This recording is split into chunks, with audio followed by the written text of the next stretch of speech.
mental well-being and her determination to continue fulfilling her duty as she has done and had done for so many decades. But she did, because that, above anything, is to her. So she continued seeing as many people as possible via those virtual audiences, which of course began during the lockdown, the pandemic, when she was forced to meet people, greet people via virtual calls. And it showed us a different and a new side to her. It was really rather endearing, wasn't it? Because we got a sense of her rather dry sense of humor. We weren't used to listening into audiences such as that, but we did. And she was out and about as much as she could be, but missing some of normally are fixed points in the royal year, the state opening of Parliament, Remembrance Sunday, Maundy Thursday, and that sort of thing. And increasingly, as we've seen, although here she was visiting this hospital, increasingly, of course, the Prince of Wales, the heir to the throne, has stepped up and has been more publicly apparent in deputizing for her, and he's been very much aware of that. And you know, he's in his 70s himself, but clearly he has stepped up, as indeed have other members of the family. And I think the other aspect, which will have been quite difficult for her, of course, in recent months, have been the family difficulties. And I think that we can only imagine really how painful those have been to her.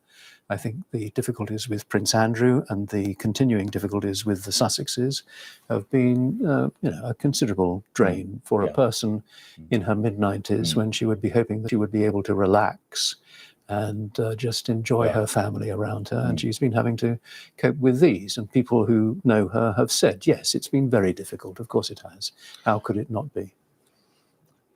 More people wanting to contribute to the narrative today, Nick, and we've now got Cardinal Nichols, Vincent Nichols, the Archbishop of Westminster, who was, of course, head of the Roman Catholic Church in England and Wales. And he's just issued this statement. I am concerned, says Cardinal Nichols, to hear the news about Her Majesty the Queen's health. I offer my prayers for her and her family, and may the blessings of the Lord strengthen and comfort her and her family. So an expression of concern there from Cardinal Nichols. There it is, posted on social media. His concern to hear the news about Her Majesty the Queen's health and offering his prayers for the Queen. We're just underlining more and more of the family gathering at Balmoral, at the Queen's side, as the main entrance to the estate. And what we're seeing today is members of the family were either there already, including the Prince of Wales, who was at his residence not far away, but also including the Duke of Cambridge, who's made his way up, and the Sussexes, as Nick was mentioning earlier, also on their way, but other close members of the Queen's family. Her children, principally, of course, Charles and Anne, and Andrew and Edward. We have a statement from the Chief Rabbi, and the Chief Rabbi is also keen to express his concern. Her Majesty the Queen, says the Chief Rabbi, that Jewish communities around the Commonwealth will join me in wishing her a full and swift recovery. More of those expressions of concern coming in, and I'll bring them to you as we improving the lives and the prospects of Commonwealth citizens right across the world.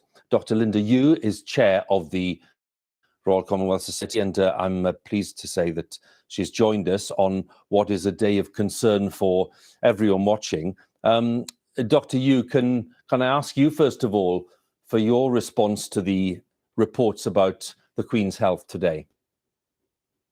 Well, we, the Royal Commonwealth Society, and indeed, I'm sure all the people across the Commonwealth will be thinking of the Queen and sending our very best wishes for a swift recovery for Her Majesty. She is indeed the head of the Commonwealth, and this year, in the Platinum Jubilee year, marked 70 years of being head of the Commonwealth. And this network of countries, which span about a third of the world's population, I'm sure will join everyone in the UK and around the world in in wishing the very best for the Queen and her family, and I'm sure are monitoring and sending their thoughts throughout this time. Dr. Yu, for those who are not that familiar with the way that the Commonwealth works and you as stakeholders operate within it, how engaged is the Queen with the workings of the Commonwealth and the welfare of Commonwealth citizens? She is very engaged. So she is the patron of our society, the Royal Commonwealth Society, which is the oldest charity dedicated to the Commonwealth. She's also the patron of about 250 so other Commonwealth charities. So in about 800 charities that she is part of, the Commonwealth is a large part. And I can say for my part, before the pandemic lockdowns, she was very actively, physically actively involved. I've met her at least a half dozen times. In fact, at least once a year for various events such as the Commonwealth Service at Westminster Abbey that we organize, but also at other events that support young people who are making a difference in their community. And that's my strongest sense of the Queen's influence in the Commonwealth from the charitable sector, which is she's very inspiring, but she takes the time to make sure those who are doing more for their communities, for the Commonwealth, are supported and indeed are recognized. So the Queen's Young Leaders, which is a program that we are a partner of, had a young leader from every Commonwealth country, which was then 54 countries. And they were brought to Buckingham Palace. The Queen spoke to them individually. And this is just a few years ago. She was in her 90s. And she spends the time to make sure that the values of service are instilled in young people. So every time we do an event, we do often get asked to make sure there are young people there to continue to do more for the Commonwealth and for the world. So my strong sense is that she has made a massive difference at the official level in diplomatic circles. But what has struck me the most is at how committed she is at the personal level to the people. And it's the people links in the Commonwealth, I think, that make it probably unlike other international networks. Very important to underline, Linda, isn't it really, that the Queen, in terms of setting foundations for the future, has made it very clear that part of legacy will be, whenever that is, commitment. Yes, very much so. And because of her mobility issue. So the last time I saw her was at the Commonwealth Service in March 2020, before the lockdown. We've all been more virtual, but her mobility issues have meant that even as she's restarted engagement, she's no longer able to travel to, for instance, the Commonwealth Heads of Government meeting, which happened in Kigali this June. And the Prince of Wales, who will be the next head of the Commonwealth, certainly carried her message to Kigali when I was there, including achieving a project that she personally launched in Malta. To have every Commonwealth country commit to protecting a piece of forestry. So the Queen's Commonwealth canopy that we organized was announced as completed in Kigali by Prince Charles. And I think it's this ability of Prince Charles and also the Duke of Cambridge and other members of the royal family to pick up, to continue to support some of the important work the Queen has been dedicated to, for instance, in the environment. And I think with all this, it is this 70 years of the Commonwealth that she has been head of the Commonwealth. I think it has made, for the young people in particular that she's inspired during this time, or maybe some of whom have gone on to do incredible things, of course, will continue. And I think that's why the focus on young people and the royal family's commitment to the Commonwealth means that this kind of work, really supporting charities, communities, the environment, and young people, continues every day around the world. Very important to underline that contribution, Linda. Thank you so much, Dr. Linda Yu there, who is chairman of the Royal Commonwealth Society. The scene there at Buckingham Palace, but let's go to Balmoral then, where the Queen is resting and where doctors are looking after her health. And my colleague there is Rachel Bell. Rachel, what's going on at the entrance to the estate as we speak? Well, Hugh, the heavens have opened just in the past kind of 10 minutes or so, perhaps reflecting the kind of gloomy atmosphere here at Balmoral today. It's all quiet here, as you can see. This is a fairly regular scene in a September outside Balmoral with the Queen in residence, police at the gates. But the slight difference is, of course, that in the past kind of 10 minutes or so, they have been taking out barriers to try and, I guess, just to kind of create some space between the gates and the well-wishers that have arrived here, that have maybe come, you know, kind of around about 20 well-wishers that are here to see what's happening. Now, that announcement obviously from Buckingham Palace earlier this afternoon, which said following further evaluation this morning, the Queen's doctors are concerned for her health and have recommended she remain under medical supervision. It said the Queen remains comfortable and here at Balmoral. Now, as you've been saying, the Queen is here at Balmoral on her annual summer stay. This is a place she comes a lot, and she's been here since July. Now, that statement from Buckingham Palace is very unusual. We don't tend to get an update on the Queen's health on a regular basis. We, of course, heard when she had COVID. We heard when she started using her walking stick about those sporadic mobility issues that she had been experiencing. So the fact that we have heard from Buckingham Palace today with that statement about concerns for the Queen's health is quite significant. Now, we know that Prince Charles is already here along with his wife Camilla. They are with the Queen here at Balmoral. We also know that William, the Duke of Cambridge, is on his way here. We expect him to arrive any time from now. And we also know that the Duke and Duchess of Sussex are on their way here to be with Harry's grandmother.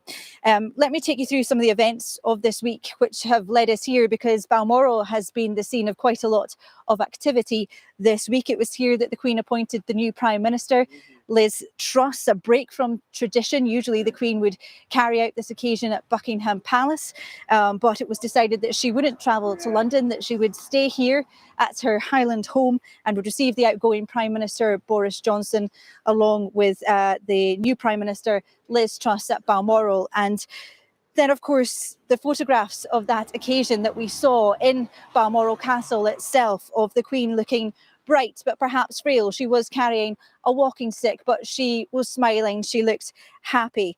And of course, we have known for some time that she has been suffering from those mobility issues. And then, of course, we learned of that virtual meeting of the Privy Council, which had to be cancelled yesterday evening fairly last minute because of concerns that the Queen needed to rest. She was advised by doctors to rest after what they called quite a full day on Tuesday. She was, of course, unable to attend the Braemar gathering on Saturday, and she's patron of that gathering, and she rarely misses this event. She is hugely fond of this event, and people love seeing her there, but she was unable to attend because of those some Prince Charles stood in for her. And this all, of course, to today, standing once again across political parties. Trust saying the whole country will be deeply concerned by the thoughts of people across the UK are with the Queen and her family. First Minister of Scotland, Nicola Sturgeon, says her thoughts and wishes are with the Queen and all the royal family at this time. And the Archbishop of Canterbury said his prayers are with Her Majesty. He said, may God's presence strengthen and comfort Her Majesty, her family, and those who are caring for her here at Balmoral. Rachel, thank you very much for the latest there. We are reflecting, of course, on the Queen's health and the fact that there's been an expression of concern by her medical team, which has sparked all of this coverage and the concern of many people beyond Balmoral about what is going on there, and the fact that the members of the close family are making their way there or are there already. We can talk to our health editor, Hugh Pym, a little more about the health problems as we know them, because this phrase mobility issues, Hugh, has been used quite frequently in the past few months. And of course, people then tend to speculate or have their own ideas about what that might mean. What guidance can you give? Well, that's right, Hugh. And interestingly, it wasn't mentioned in the statement just an hour or so ago from Buckingham Palace, which mentioned the concerns of doctors and the fact that the Queen was under medical supervision at Balmoral. There is a suggestion, maybe, not least the fact that the palace very rarely makes comments like this about the Queen's health, that there is an underlying issue that we don't know about, in addition to her mobility issues, which is the real cause for concern. And as we've been hearing, she was unable to take part, felt she was unable to take part in the virtual Privy Council meeting. She missed the Braemar gathering, the Highland Games near Balmoral, but she has been seen in public at times over the summer, including the opening of the Elizabeth line at Paddington and the Royal Windsor Horse Show a couple of months before. So mobility has been an issue, possibly reluctance to actually be involved in public events involving a lot of walking or a lot of standing still. But the tone of today's announcement does suggest concern, serious concern really, amongst her doctors. She's said to be comfortable at Balmoral. We don't know the full implications of that. That can mean different things in medical terms. But as has been said, the fact that senior members of the royal family are joining her at Balmoral shows their degree of concern and anxiety. The images we're seeing here were of a visit to a hospital where Queen was using a walking stick from time to time, but smiling broadly, meeting some of the medical staff there. Of course, the image the other day, the still image we had of the Queen's meeting with the new Prime Minister, Liz Truss, the audience, where she invited Liz Truss to form a government. That image, of course, has been studied in a lot of detail, not least because there was a mark on the Queen's hand, and that prompted a lot of speculation too. Again, what guidance can you give on that? Well, there was a lot of speculation, Hugh, about whether this might or might not, we simply don't know, imply an underlying condition, circulation issues. She certainly looked frail in that meeting with Liz Truss, as she invited the leader of the Conservative Party to form a government. And it would have been a very tiring day that day, and seeing Boris Johnson before as he tendered his resignation as Prime Minister.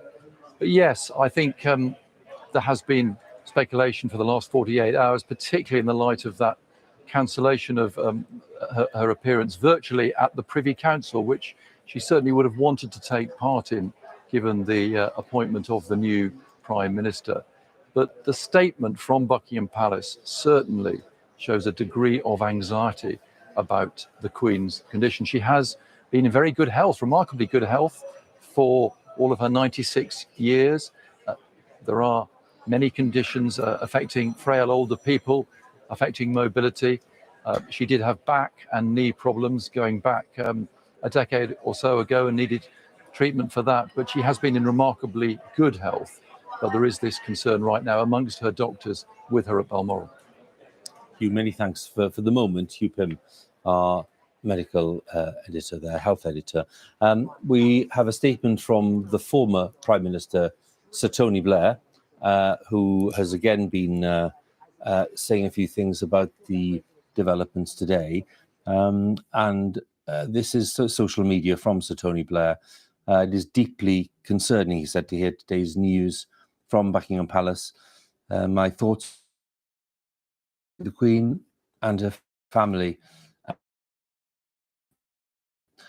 Tony Blair adding his voice to the other voices heard today, leader Keir Starmer, Nicholas Triparty, Mark Drakeford, the First Minister of Wales. They've all been expressing their concerns and saying that their prayers are with the family this time.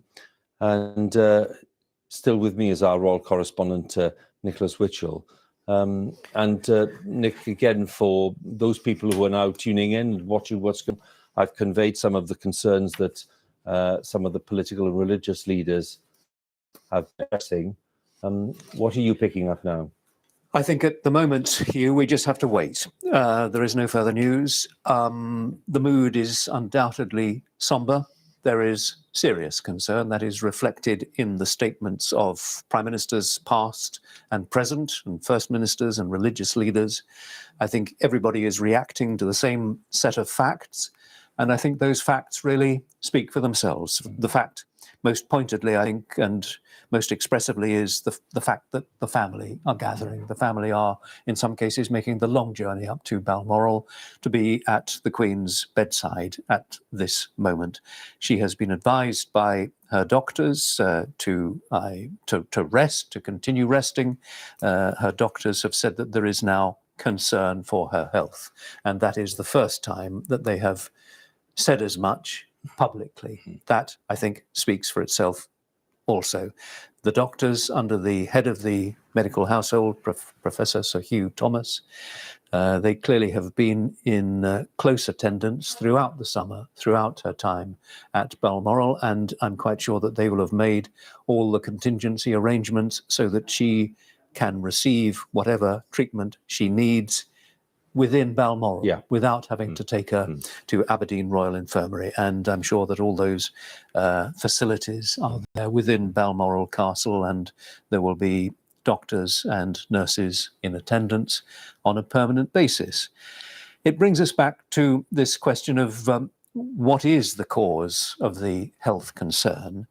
Is it merely the mobility issue? Now, let's be candid, mobility issues don't generally end a life. So I think the suspicion, but it is only a suspicion, must be, as it has been for a number of months, that there is some underlying condition.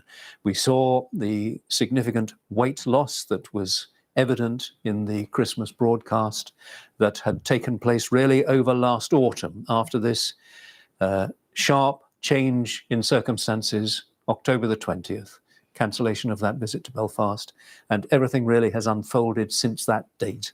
The light duties, the less visible monarch, the forced cancellation of some of the fixed points in the constitutional year, the state opening of Parliament, the Remembrance Service, and so on. So I think that inevitably it is legitimate to wonder whether the mobility issue has been used as a little bit of a smokescreen by Buckingham Palace. Episodic mobility issues. Well, perhaps that is gout, which, as we were saying, is very painful, very debilitating, and could be a reason for the inability to go out in public as much, quite apart from just the fact that she is 96, a vehicle there coming out of cause of the day and for her health.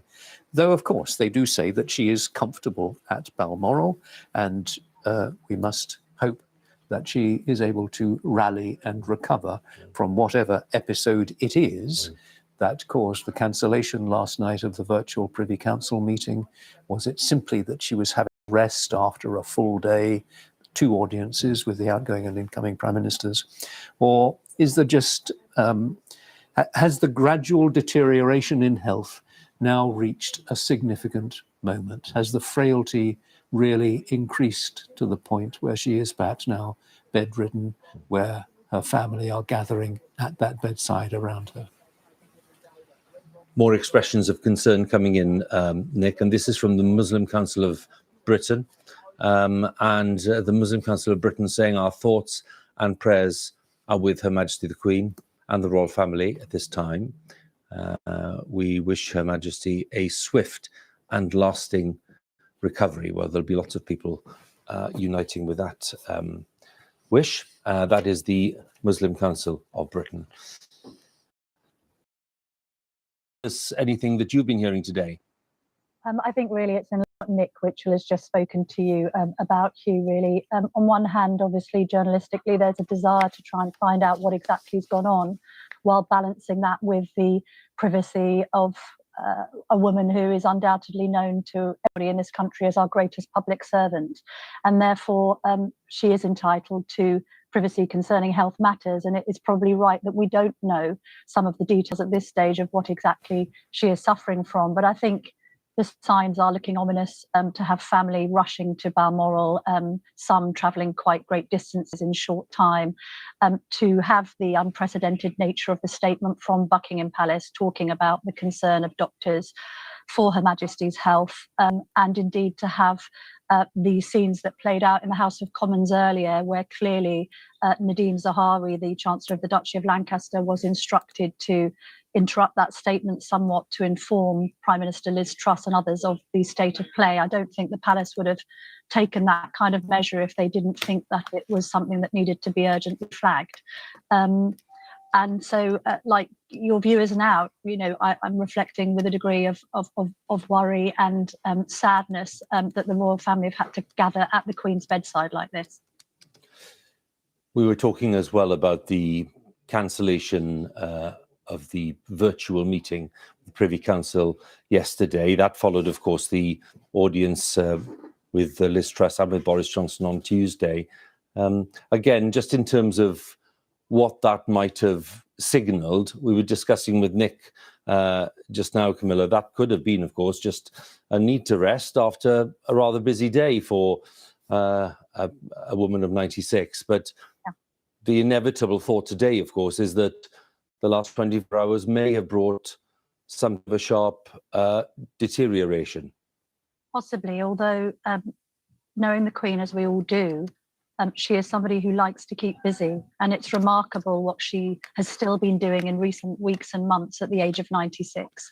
Just to see her photographed at Balmoral in front of that roaring fire as she prepared to greet the new Prime Minister, and to still be working day to day with her red boxes and making public appearances, frankly, defies belief. Somebody who's 4 years off her centenary. I don't think she'd want it any other way. I think that she's always wanted to keep busy. Equally, I think to be in Balmoral at the moment, to make the decisions that were made, again, unprecedented, to have Liz Truss travel to her rather than vice versa, is completely fitting of what we are in, which is uncharted territory with a monarch of this age. Well, Camilla, thank you so much for joining us. Camilla Tominey there, former royal correspondent, now associate editor of the Daily Telegraph. And we can have a word too with Jonathan Spangler, historian from Manchester Metropolitan University, who specialises in history and affairs of the monarchy.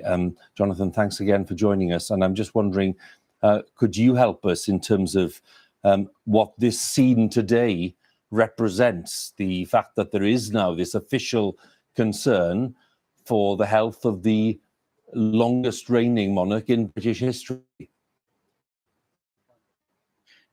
Well, I think that very last sentence that you said really puts a fine point on it, that this is one of the longest reigns we've ever seen. So I believe that people aren't really entirely sure what is going to happen, although, of course, as we know, there are very, very set protocols that have been in place for many years, and many things will be set into motion as they need to be. But I think as a historian, it's something that I find quite interesting, that transitions from one monarch to another are always set with difficulties and anxieties and worries, as they are really transitional points in our history, and similarly with histories all around the world. And I think because the monarchy of Great Britain is still such a significant institution, it really will be quite interesting to see what plays out over the next few days. We are talking, of course, about a family that is concerned for the health of a mother and a grandmother and a close relative, but having to do that really in the full glare of the public publicity that comes with that. So stresses are clear. It's not that they are unused to the glare of public publicity, but at this time, of course, it's very much a family that is concerned for the well-being of a loved one, and somebody who's loved not just by the family, but by millions, billions indeed, of people around the world. That's the perspective, isn't it, that changes all of our calculations about what's going on and the implications of what's going on. And again, you can help us in terms of past precedent. When we think about similar circumstances in the past, they're a very long time ago, transitions can be very problematic things. Yes, that's right. The history of any monarchy, whether it's Britain or other European or even non-European countries, these have often been very challenging times. And every monarch for the history of any monarchy, has had to balance the needs of being a public figure with being a private figure. And so the fact that they have both to, the family has to react as a dynasty and do a public role, and private, as you mentioned, you know, this is the grandmother, this is the mother, is often a very difficult balance. And in the past, before media really kind of came along and public opinion in the 17th and 18th century, this was maybe a simpler affair because deaths could happen outside of the spotlight. But since the 18th and 19th century, certainly there's been quite a lot of press coverage of these things. And then certainly within our own more recent history, since the 1960s, the British monarchy in particular has really opened up more of its activities, its life, its day-to-day life to the media and to public opinion. So I think that this is all unprecedented.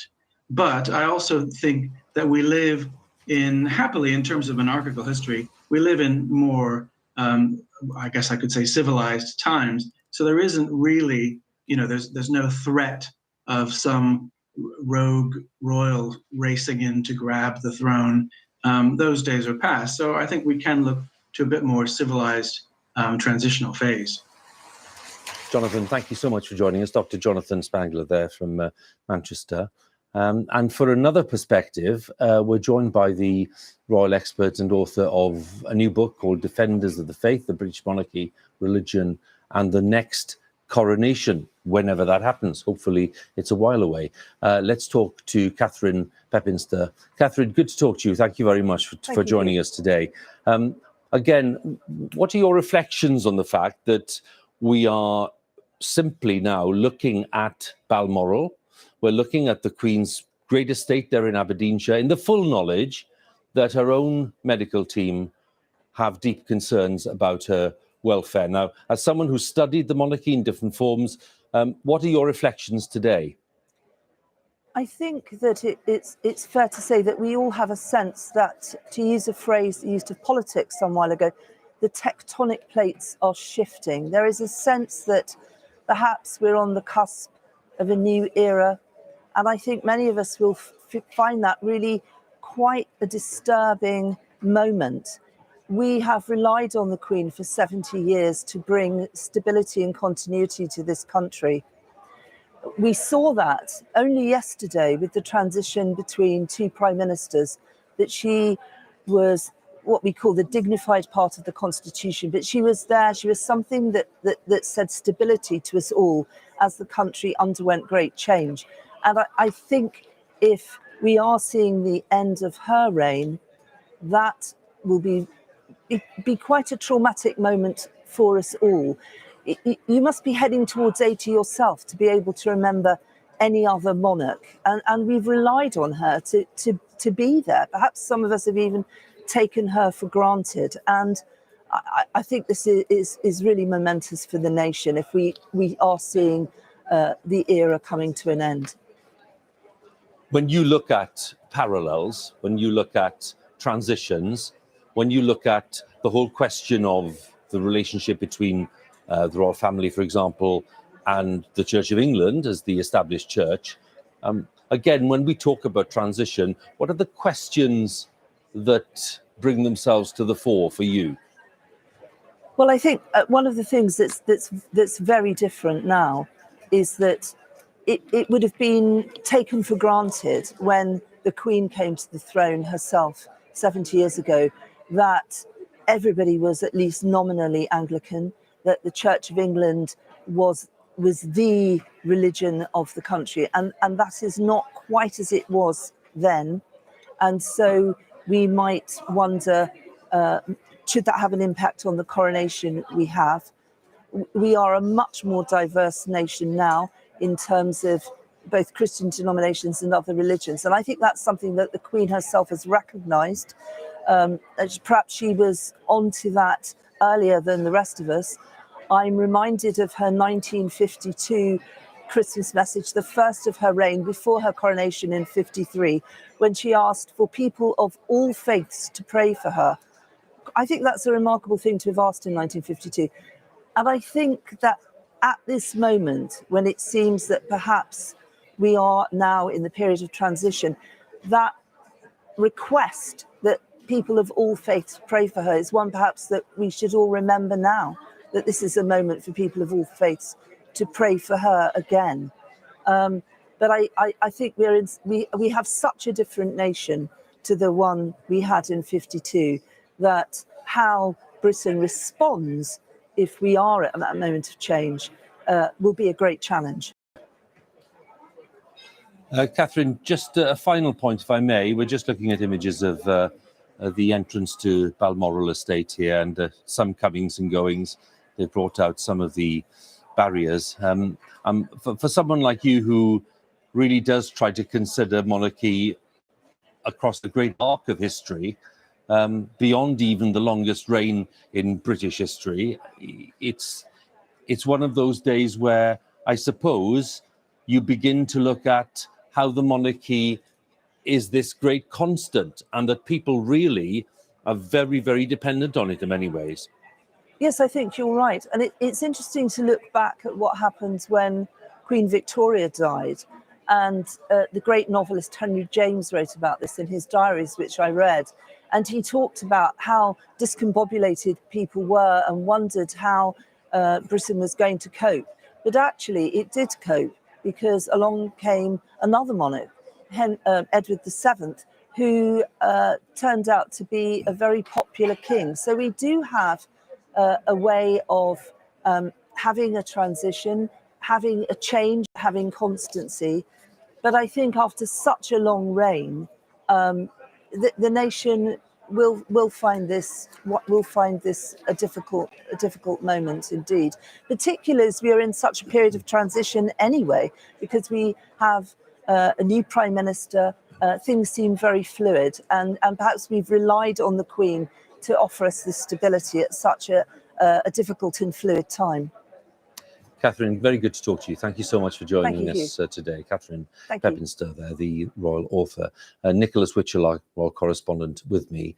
And Catherine, of course, making the salient point there, Nick, which is that we're talking about a monarch who has, for millions of people, represented a big, reliable, solid constant for decades.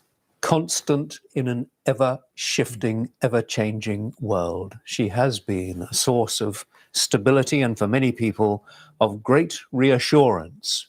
We're reminded of that in the last few days, the appointment of her 15th Prime Minister. It reminds us of the span of years that she has been there, and the changes that have taken place in the United Kingdom throughout those 70 years in every aspect of our lives. Cultural, industrial, political, economic. We've come from empire into Europe and then out of Europe. The Commonwealth has taken shape during her reign, something of immense importance to her. She's visited 150 countries, I think, during her reign. And of course, many of those visits were to the countries of the Commonwealth. And she said very early on in her reign that she would support and do everything that she could for the Commonwealth every day of her life, she said, I think, in the Christmas broadcast in 1953. And that has been absolutely key to her. And without her, I don't think the Commonwealth would be the organization that it is today.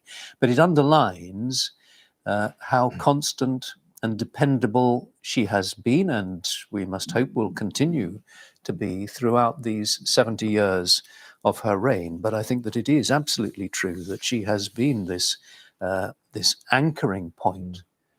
And whilst everything's still calm center, whilst so much around her has changed, a focus for national identity and continuity, and she has represented those best of qualities, hasn't she?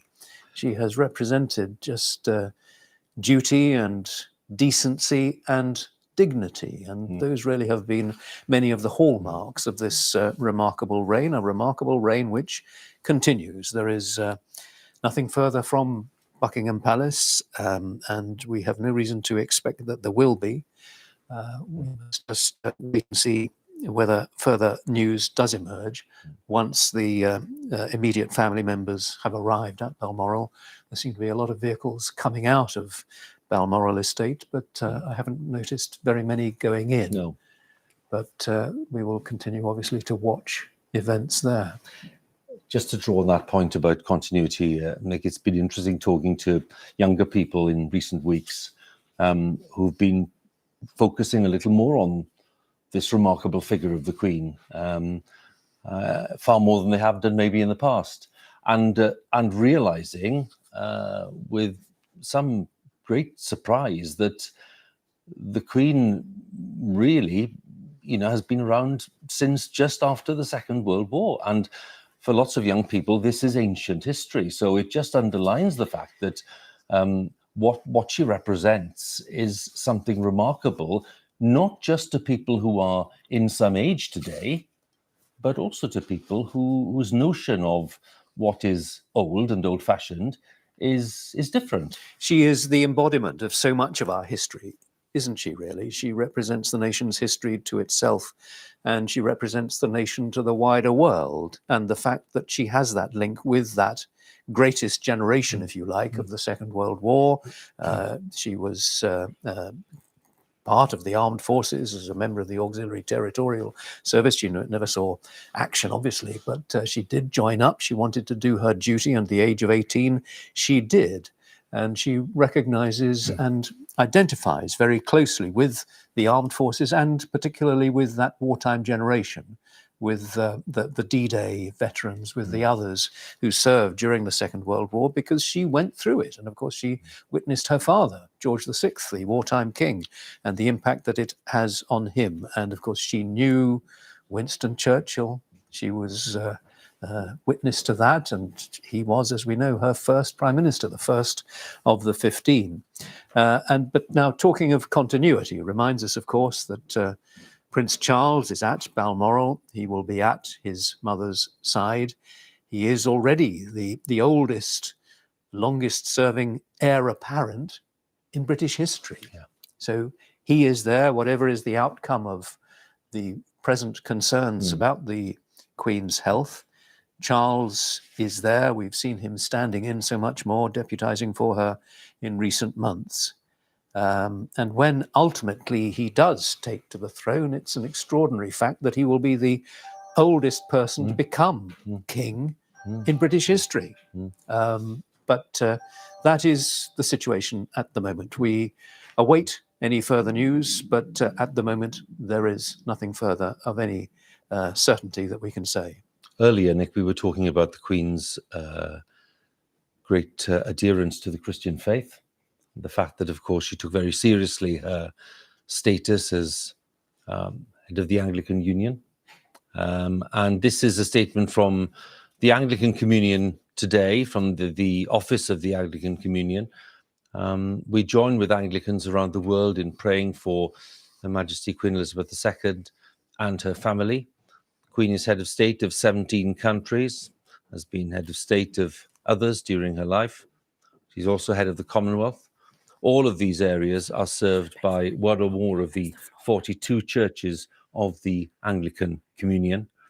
We pray for God's presence to strengthen and support the Queen, they say, the royal family, and those who are caring for Her Majesty. That statement from the Anglican Communion just come in a short while ago, as we are reporting Balmoral, the Queen's estate in Aberdeen, where we're told the Queen is comfortable, that she's being cared for, of course, by the best medical experts that you can possibly imagine, and that's exactly as one would think appropriate. The family gathering there too, and as Nicholas Witchell, our royal correspondent, was saying earlier, people will draw their own conclusions from the fact that Prince of Wales and the Princess Royal, Duke of York, the Earl of Wessex, the Duke of Cambridge, the Duke and Duchess of Sussex, we think as well, have either arrived or are about to arrive at Balmoral. So that is the scene at the entrance to the estate. The Queen is being kept as comfortable as possible. There's been no bulletin apart from the one that we are currently reporting some 2.5 hours ago, which was to say that doctors now had their own concerns, more concerns about the state of the Queen's health. She was under constant supervision, but they felt it necessary to issue that statement expressing the concern there. Nicholas Witchell's still with me, our royal correspondent, as we look at these images of the main entrance there at Balmoral. And I think the issue now, Nick, is to, as you say, patiently wait and sympathise with those who are clearly going to be in a state of great concern and distress. Yes, I think people will take this very, very personally, won't they? Because clearly there is reason for great concern, and people will find it, I think, even quite disorientating. The thought that the Queen's life may be moving into its final chapter, we don't know. But clearly the facts, as we've been saying, do speak for themselves. The fact that all of her children and the Cambridges and the Sussexes are travelling to Balmoral, well, they wouldn't be doing that if there wasn't some good reason for it. We don't know precisely what that reason is. Inevitably, there are all sorts of rumours out there, but I understand that Buckingham Palace is not expecting to say anything more at this stage. There have inevitably been rumours of statements at this hour or that hour or whatever, but there is nothing imminent, I am led to believe. They will update us as and when they have something to say. It's not clear, unless anyone else has spotted convoys going in, it's not clear whether those other members of the family, on the basis that they would have been alerted perhaps late this morning, and organising flights, it takes a bit of time. It's an hour and a half up to Aberdeen and then the road journey from Aberdeen. So it's unclear whether those family members, whether the children, if we can call them that, have actually arrived at Balmoral. They won't necessarily go in through that main gate. There are many entrances into Balmoral, and if they want to go in privately, they would obviously be able to do that. But that's the situation. We await any further news that Buckingham Palace chooses to share with us, but clearly at this point there is concern, and there is concern that will be felt by millions of people, not just in this country, but by millions of people around the world. Because I think, whether you're a monarchist or not, and we know that not everyone is, I think most people would concede that this is a monarch who had gained the widest respect for the dutiful way in which she has fulfilled her role for these 70 years. And many people will feel a great personal concern at this moment, at the thought that just possibly this long reign may be drawing to a close. But we shall just have to wait and see. We will wait for a statement, if there is a statement, when it comes. Let's go from Balmoral to Queen's home in central London, Buckingham Palace. And our political correspondent, Damien Grammaticus, is there. And Damien, maybe you can kindly remind us of some of the things that political leaders have been saying following the statement from the doctors earlier. Yes, Hugh. Well, that statement came through as the House of Commons was sitting, as the Prime Minister, the Leader of the Opposition, were all assembled there. And there was a debate ongoing about the current energy crisis. So the Prime Minister, Sir Keir Starmer, fairly quickly the news spread through the Commons. There were briefings that were given. The Speaker made an announcement, and what we've heard then are statements from all of those political leaders. So I can just give you a flavour from the Prime Minister, Liz Truss. She has said that the whole country will be deeply concerned by the news from Buckingham Palace this lunchtime. She said her thoughts and the thoughts of people across the United Kingdom were with Her Majesty the Queen and her family at this time. Very similar from the Leader of the Opposition, Sir Keir Starmer, Labour leader. So along with the rest of the country, I'm deeply worried by the news from Buckingham Palace this afternoon. My thoughts are with Her Majesty the Queen and her family, and I join everyone across the United Kingdom in hoping for her recovery. From Sir Ed Davey, leader of the Liberal Democrats, again, the whole nation's thoughts and prayers are with Her Majesty the Queen. We hope and pray for a full recovery. And then from around the country too, around the United Kingdom, we've heard from Nicola Sturgeon, First Minister in Scotland. All of us feel profoundly concerned at reports of Her Majesty's health. My thoughts and wishes are with the Queen and all the royal family at this time. From the First Minister in Wales, Mark Drakeford, who's concerned to hear the news from Buckingham Palace, sends his best wishes on behalf of the people of Wales. From Northern Ireland, Sir Geoffrey Donaldson, he said, my thoughts and prayers and all of those of the Democratic Unionist Party with Her Majesty, the Queen and her family at this time. And I mean, as you've been hearing, the Queen, through the whole length of her reign, has had 15 prime ministers now. The most recent, of course, invited by her, Liz Truss, just to form a government at the beginning of this week on Tuesday. And we've been hearing from some of those former prime ministers too. So we had Sir Tony Blair, who's tweeted, it's deeply concerning to hear today's news. My thoughts and prayers are with the Queen and family. And from David Cameron as well, I send my heartfelt thoughts and prayers to Her Majesty the Queen and the royal family at this worrying time, he said.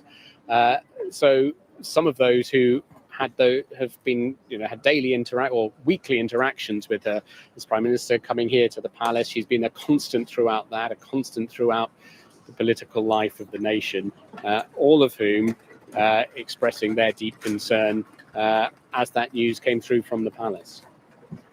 Damien, thank you. Damien Grammaticus with the latest there at Buckingham Palace.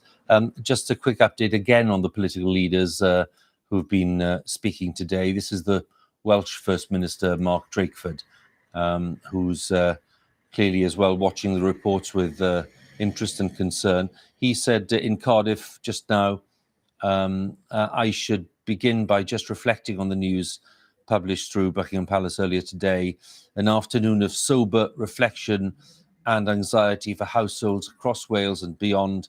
Of course, we are wishing all sympathy and understanding with members of the royal family who are gathering at Balmoral. That is the Welsh First Minister, Mark Drakeford, the latest in the line of political leaders who have been expressing their concern today. And the Royal Standard flying there above Balmoral Castle in Aberdeenshire, showing that the Queen is in residence and very much the emblem of royal authority and power. And that is really the symbol that's been very familiar to those people in that part of Scotland for summers going back to the 1950s and before then, because it's a favourite location of the royal family, and it's been a lifelong passion of the Queen to spend time in Balmoral and to enjoy the landscapes around there and the great beauty of the countryside. And it's been a great tradition for the family to spend lots of time together during the summer at Balmoral, which of course goes back to the decision just a few weeks ago to move from Windsor and to uphold the tradition of spending time at Balmoral, despite the fact, of course, that the Queen's health problems were causing issues around mobility and indeed around the ability to fulfill some engagements. But the Queen was clearly determined not to break with tradition and to spend some time in the lovely surroundings there in Aberdeenshire. And that is why the Queen's in residence there in early September. So that's not a surprise in that sense. The Queen's affection for it is well established. But of course, it's not Windsor, and Nicholas Witchell is with me. I suppose Windsor would be counted as the home, would it, Nick? I think yes. It's her favourite workplace, as it were. Balmoral, of course, is always the summer residence where she can relax insofar as it's possible to relax when you've got red boxes and paperwork arriving every day. But I think that she would, as you've said, have been absolutely determined to go to Balmoral. She went up on the 21st of July and would be expected normally to return south to Windsor sometime next month when the sort of royal calendar resumes with Remembrance Time and up to Christmas and all that sort of thing. But yeah, I think psychologically it would have been a great refreshment to her to go to Balmoral, to the bracing atmosphere in the Scottish Highlands there, and you do feel as though you are a little bit away from it all when you're there. And I think that would have been very attractive to her. And I think that I'm quite sure that her officials and her doctors will have recognised that it would have been good just for morale for her to be in the familiar surroundings of Balmoral, where she is at the moment with those doctors. Well, we can have a look at what's going on in Windsor, Nick, and my colleague Helena Wilkinson is at Windsor for us. And what's going on there, Helena? Can you update us on any developments at Windsor Castle? Well, as you mentioned, Hugh, the Queen, she was in Windsor and left in July to go to Balmoral. It's where she traditionally spends her summer months. So that was when she was last here. Here in Windsor, the news is starting to trickle through, people just starting to learn about the news following that statement that we had from Buckingham Palace. Probably worth just repeating to viewers who are perhaps just joining us, that statement which came in at about 12:20 from the palace to say that the Queen's doctors are concerned about her health and that she is now under medical supervision. Just to stress, though, in the statement, it also went on to say that the Queen is comfortable. But we've spoken to some people here in Windsor. I mean, the umbrellas are up. It's been raining all afternoon. This, of course, is full of tourists normally, but the weather, I think, has put people off slightly. But there was a woman who has already arrived from West London, about half an hour away, because she said that she heard about the news about the Queen's health and wanted to be here. And we've also heard that the news is also reaching people who are inside the castle in terms of the grounds. The tourists are learning it, but some are learning of that news as they come out of the castle. Of course, the Queen has made Windsor her main residence, and it is one of her favourite homes. And she pretty much remained here in Windsor.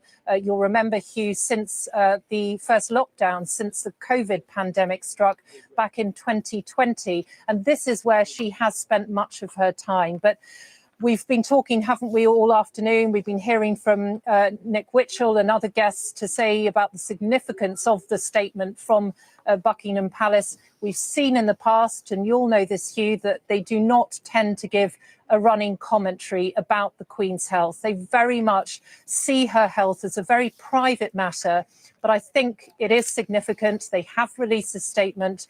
Doctors are concerned about her health.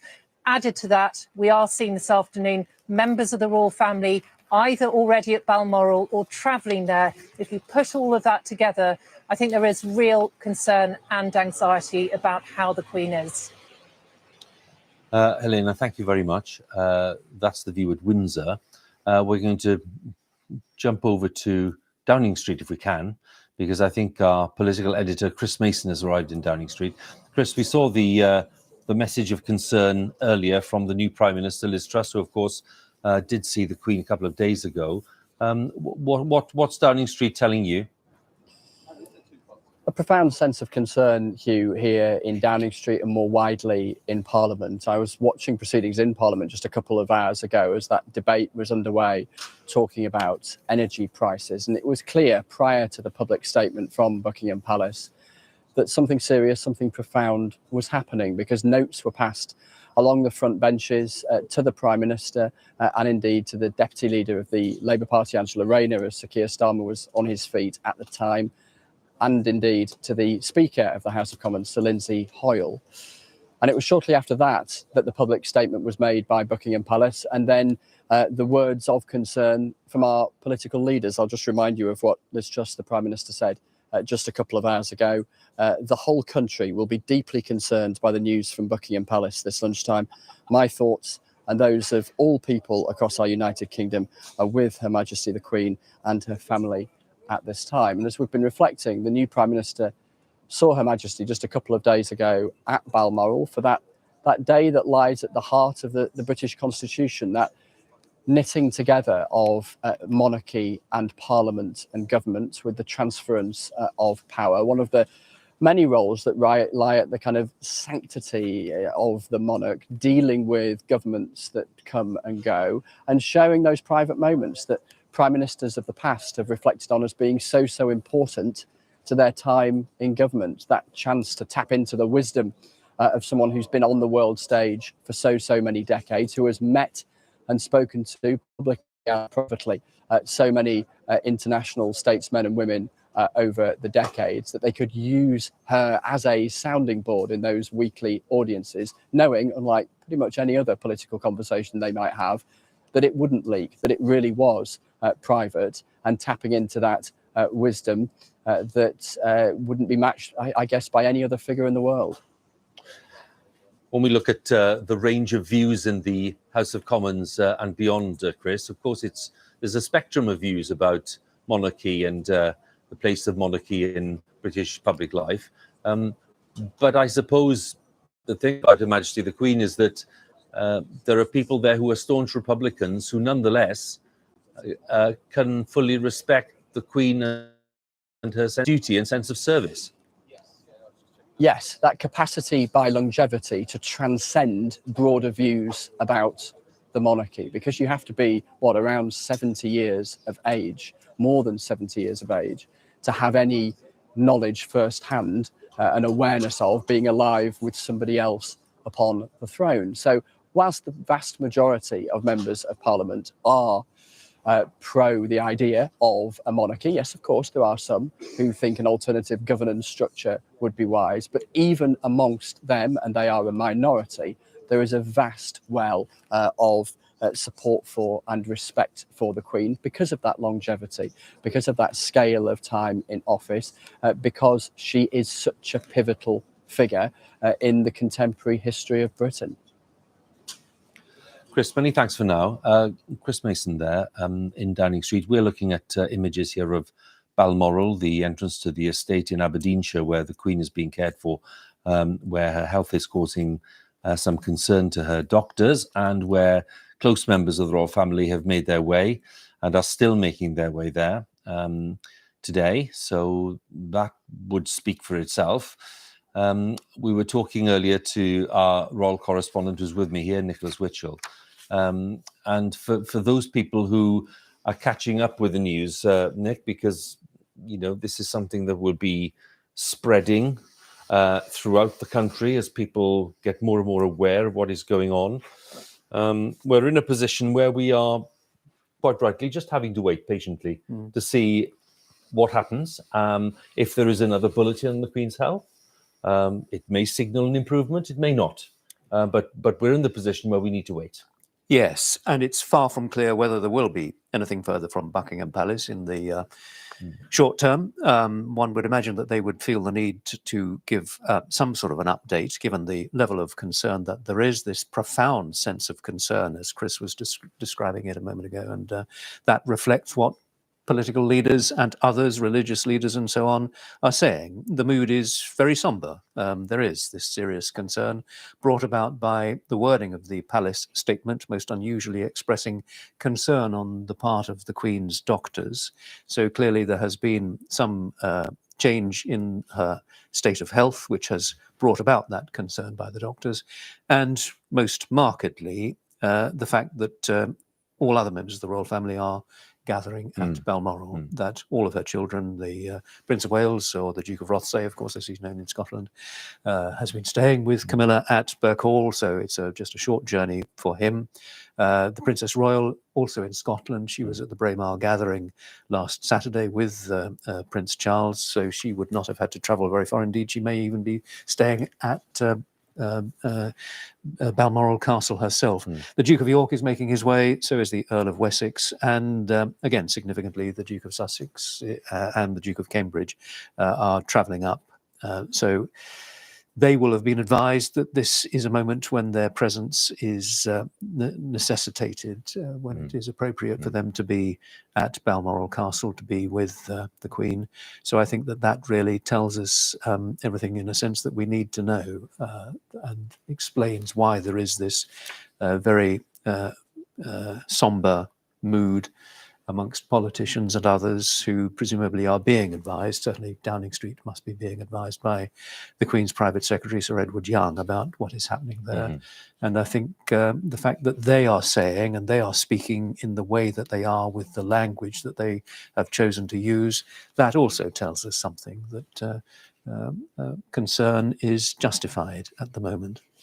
As we understand it, Nick, not everyone has arrived, as you were suggesting there. There are some still on their way. So, but one imagines that they'd be there fairly soon, having been alerted several hours ago now, a couple of hours ago, 3 hours ago.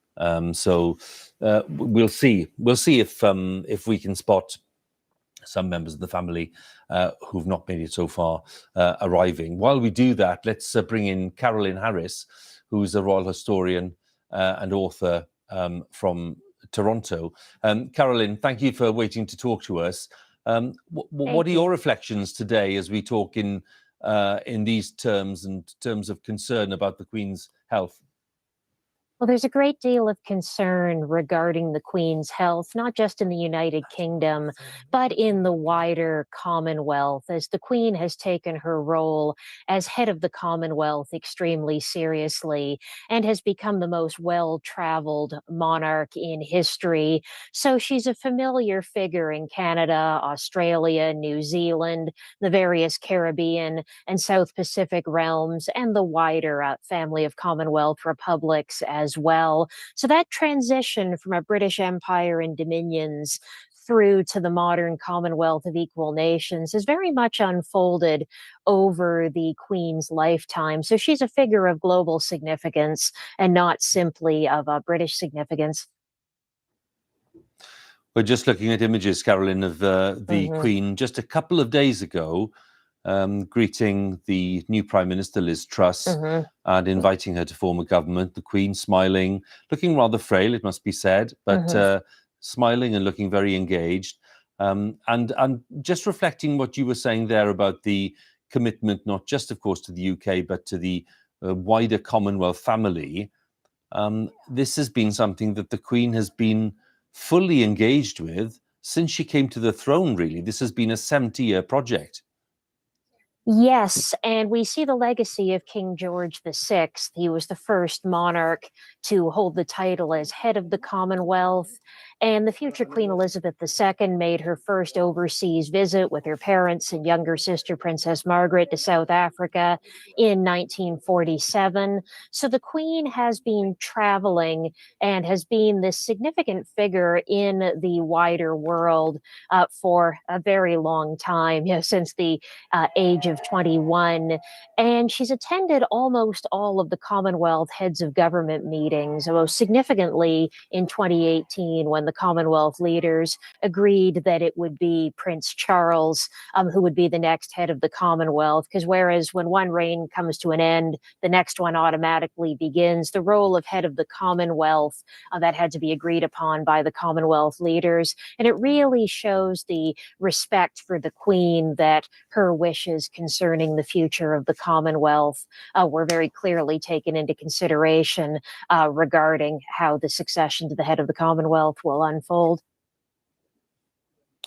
I'm just wondering at this point as well, Caroline, just in terms of the international perspective, beyond the Commonwealth, if you like, of the Queen's status, the Queen's contribution, the Queen's presence on the global stage, because as you rightly say, it's not just a British experience. It's not just a very big Commonwealth experience. It's a global experience as well. And just help us with that notion and maybe how that perception of the monarch has changed as well.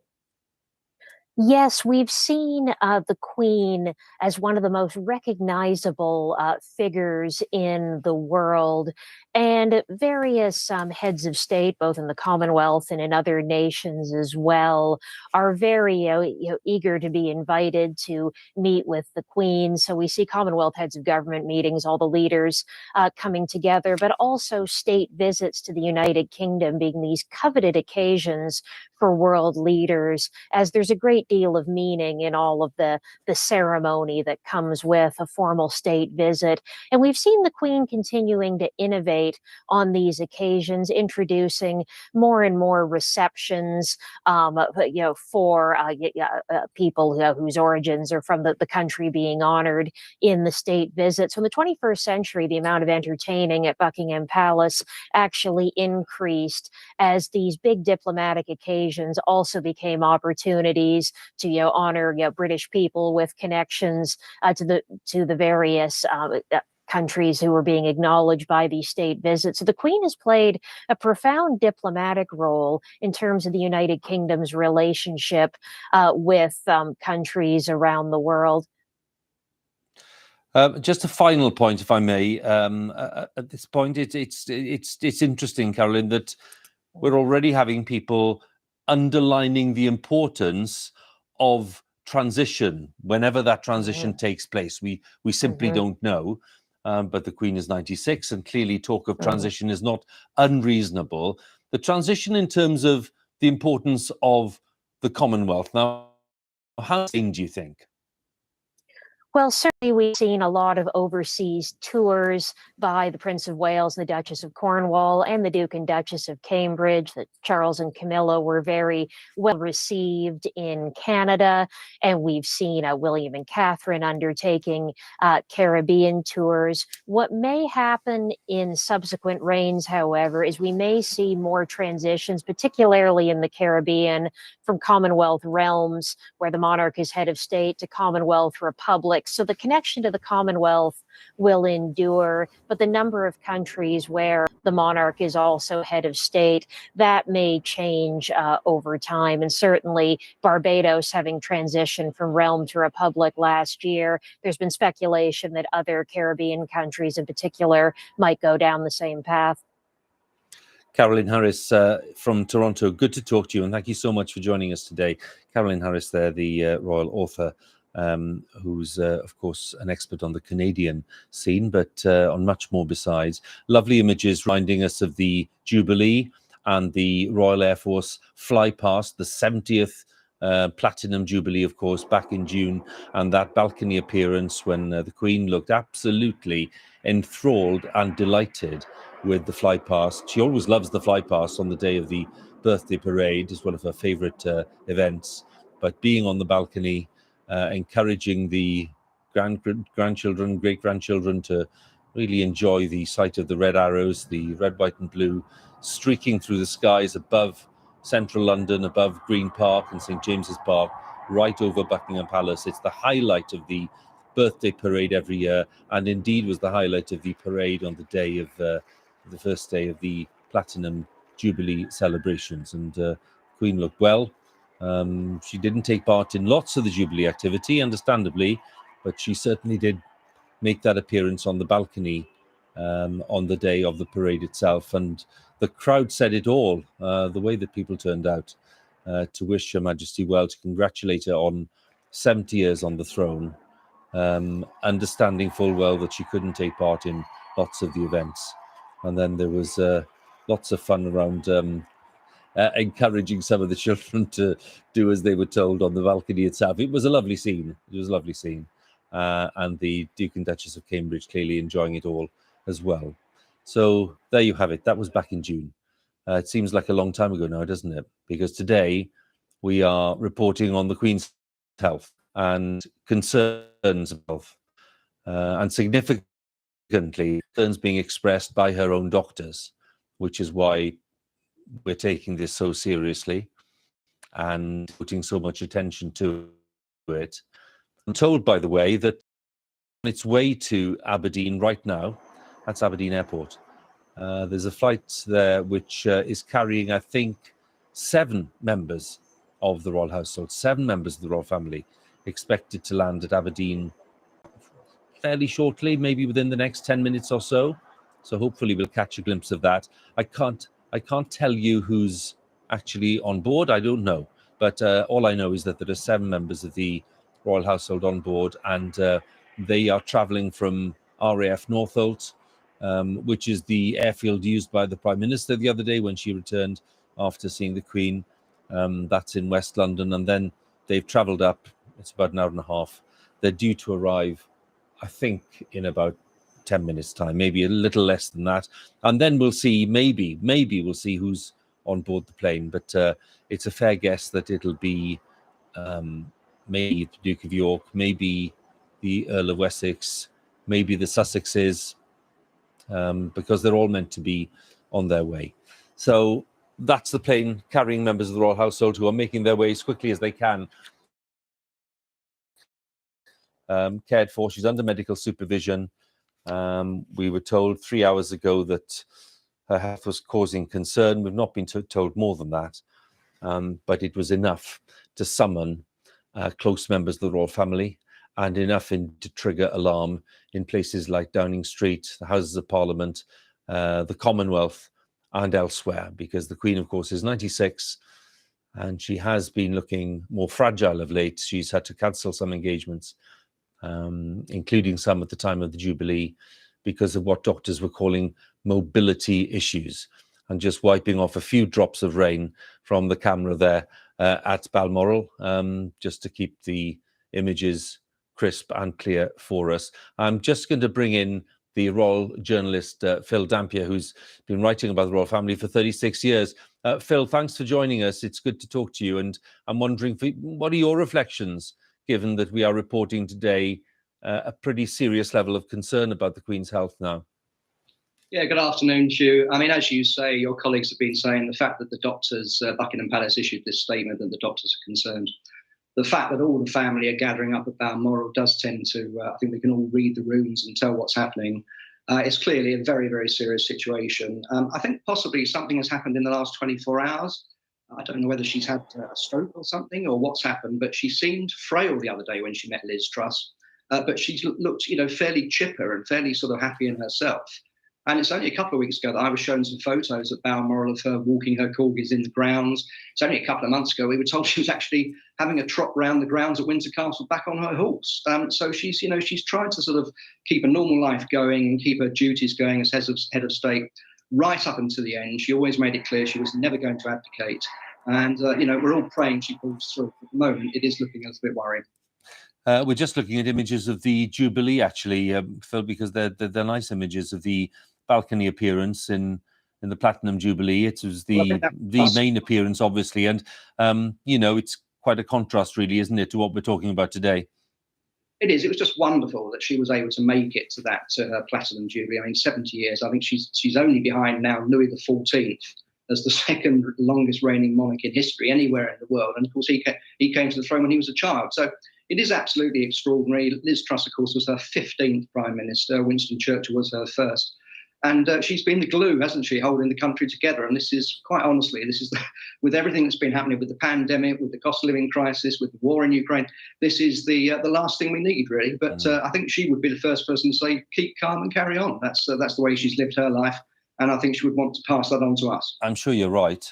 You've been writing about family for decades, Phil. I'm just thinking, when you look at the figure of the Queen and the way that she's done the job, she's had to adjust to many things along the way. She is a figure of continuity. There have been one or two occasions when people have questioned the way she's handled things, but on the whole, she's not really put a foot wrong.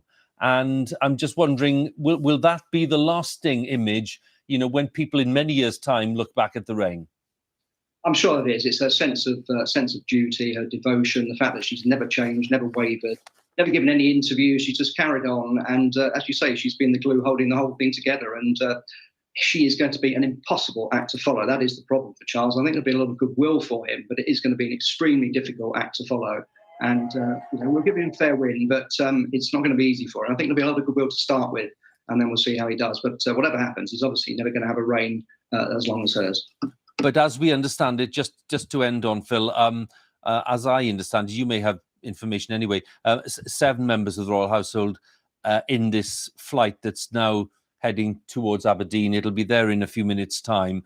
And one imagines that it will probably be including maybe the Wessexes and certainly the Sussexes, who are making their way as well. And the fact that the Duke and Duchess of Sussex are in the UK, they're able to actually be present, that in itself as well is something that lots of people had never predicted.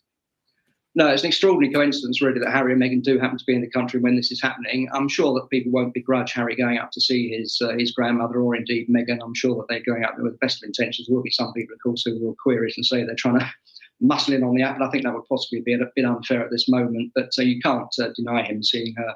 And I'm sure quite a few members of the family will be up there. She's got so many grandchildren and great-grandchildren, of course. How many of those will actually go up, I'm not sure. But the whole family seems to be gathering at Balmoral. And that is what makes it rather worrying. Phil, good to talk to you. Thank you so much. Phil Dampier there, the royal journalist and author who has spent more than 30 years writing about the royal family. Our thanks to Phil. Let's return to Windsor, which Nicholas Witchell was telling us earlier is the favourite working place of the Queen, the favourite working home of the Queen. And Helena Wilkinson is at Windsor for us. The umbrella's up, Helen. I can see it's quite wet there. What is the sense there about the news that is now percolating through? Are people there more aware of what's going on? Yeah, they are. It's absolutely pouring with rain, as you just mentioned, Hugh, which means, of course, that lots of people have taken shelter here at Windsor Castle. But, of course, this is a royal town. As you've mentioned, this is the Queen's favourite working residence. She has spent the last 2.5 years, really, since the first lockdown, the COVID pandemic, she has spent here at Windsor Castle. And tourists here who have been emerging just behind us out of the gates of the castle, who spent some time inside the grounds. Some of them have emerged and told us that they have been aware of the news. One woman said that she overheard some of the staff talking about the Queen's health. She became concerned. She came out of the castle. Another lady had travelled from West London, about half an hour away or so from Windsor Castle, when she heard about the news, wanting to be here. But it's pretty quiet here at the castle at the moment, and I think that's really down to the rain. But there have been lots of tourists around here. And this is a royal town. Don't forget, locals very much view the Queen as their neighbour, not just in the sense that she has spent much of her time here, but they do, many of them, hold her very dearly.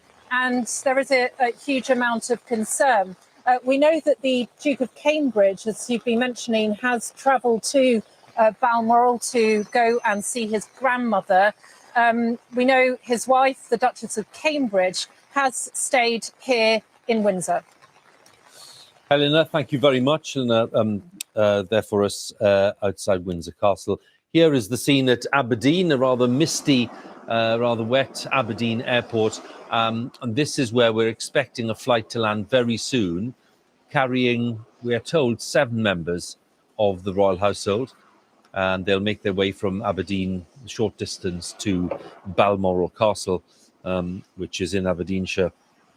We're expecting them to land within, I think, maybe 5 minutes' time, but there's a slight amount of guesswork there. Nicholas Witchell is with me. So that answers one question.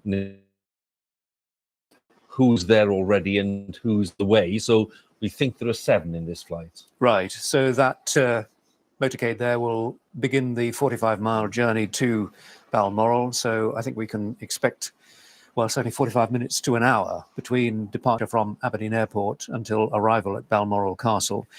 Once again, I understand from Buckingham Palace that they are not intending to say anything in the next little while, but that, of course, can change very quickly. It's a situation in which, as and when they have something to say, they will say it. Yes. At the moment, they don't have anything to say. Quite possibly, of course, they would be waiting for these other members of the royal family to arrive at Balmoral Castle. But that is just me speculating. But this is the situation, really, that we are in. What we know is what we've been reporting for the past several hours. That is that the Queen's doctors are concerned for her health, and the immediate family is gathering at Balmoral Castle. And that rather foggy and damp Aberdeen aircraft will be landing, we imagine, quite shortly. And then those vehicles will be setting off on the journey to Balmoral. We can get an update from there, Nick, actually. We can join our colleague David Shanks, who's at Aberdeen Airport. And David, we're looking at a rather foggy, misty image of the airport itself. But can you update us on what arrangements are there?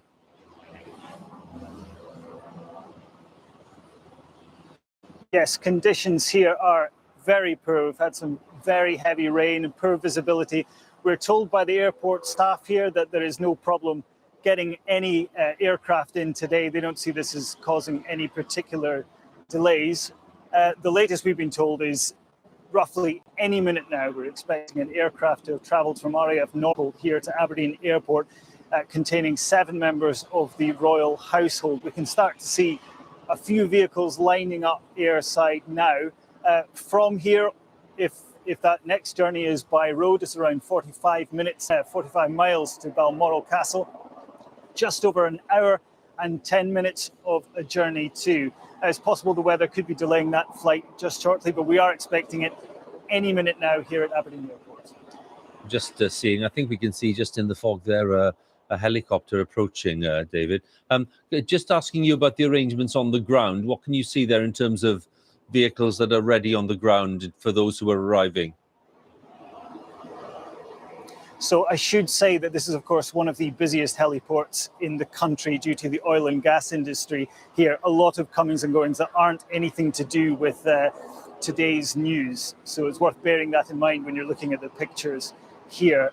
Just by the runway, you can see 3 vehicles standing by. We understand that is roughly where the royal plane will end up today, although there could be changes due to the weather. We're not sure as of now. But again, we are expecting that flight any minute now. Well, that's the situation there at Aberdeen Airport. David, if there's any development, we'll come to you straight away. David Shanks, there at Aberdeen. And so they're standing by, Nick, aren't they? And it seems that will be, what were you saying, about an hour to get I would have thought Balmoral? so. Yeah, in the rather inclement weather, they won't want to rush too much. I'm just trying to figure out who the 7 members of the royal family rather than the royal household, I would have thought. And this is just me speculating, but off the top of my head, one imagines that it might be the Duke of York, the Earl and Countess of Wessex, Cambridge, travelling without Catherine. She's remaining at Windsor. We remember, of course, that their 3 children have just started at their new school, so it wouldn't be a good time for both of them to disappear from their new home in Windsor. And the Duke and Duchess of Sussex. Now that makes 6. So I'm just puzzling a little bit who the 7th might be. It could, of course, be the Earl of Snowdon, and we mustn't forget the other branches of the family who are all as equally involved and concerned, of course, as the members of the royal family themselves. But so that is, as you say, the situation. They have got at least a 45-minute road journey ahead of them, and as I say, it just may be that we will have to wait until they have arrived there and the family has had a chance just to be together before we learn anything further. But I do stress that is just me speculating about that. You were talking about earlier about Prince of Wales was been with Camilla in residence at Birkhall, which is not far away from Balmoral.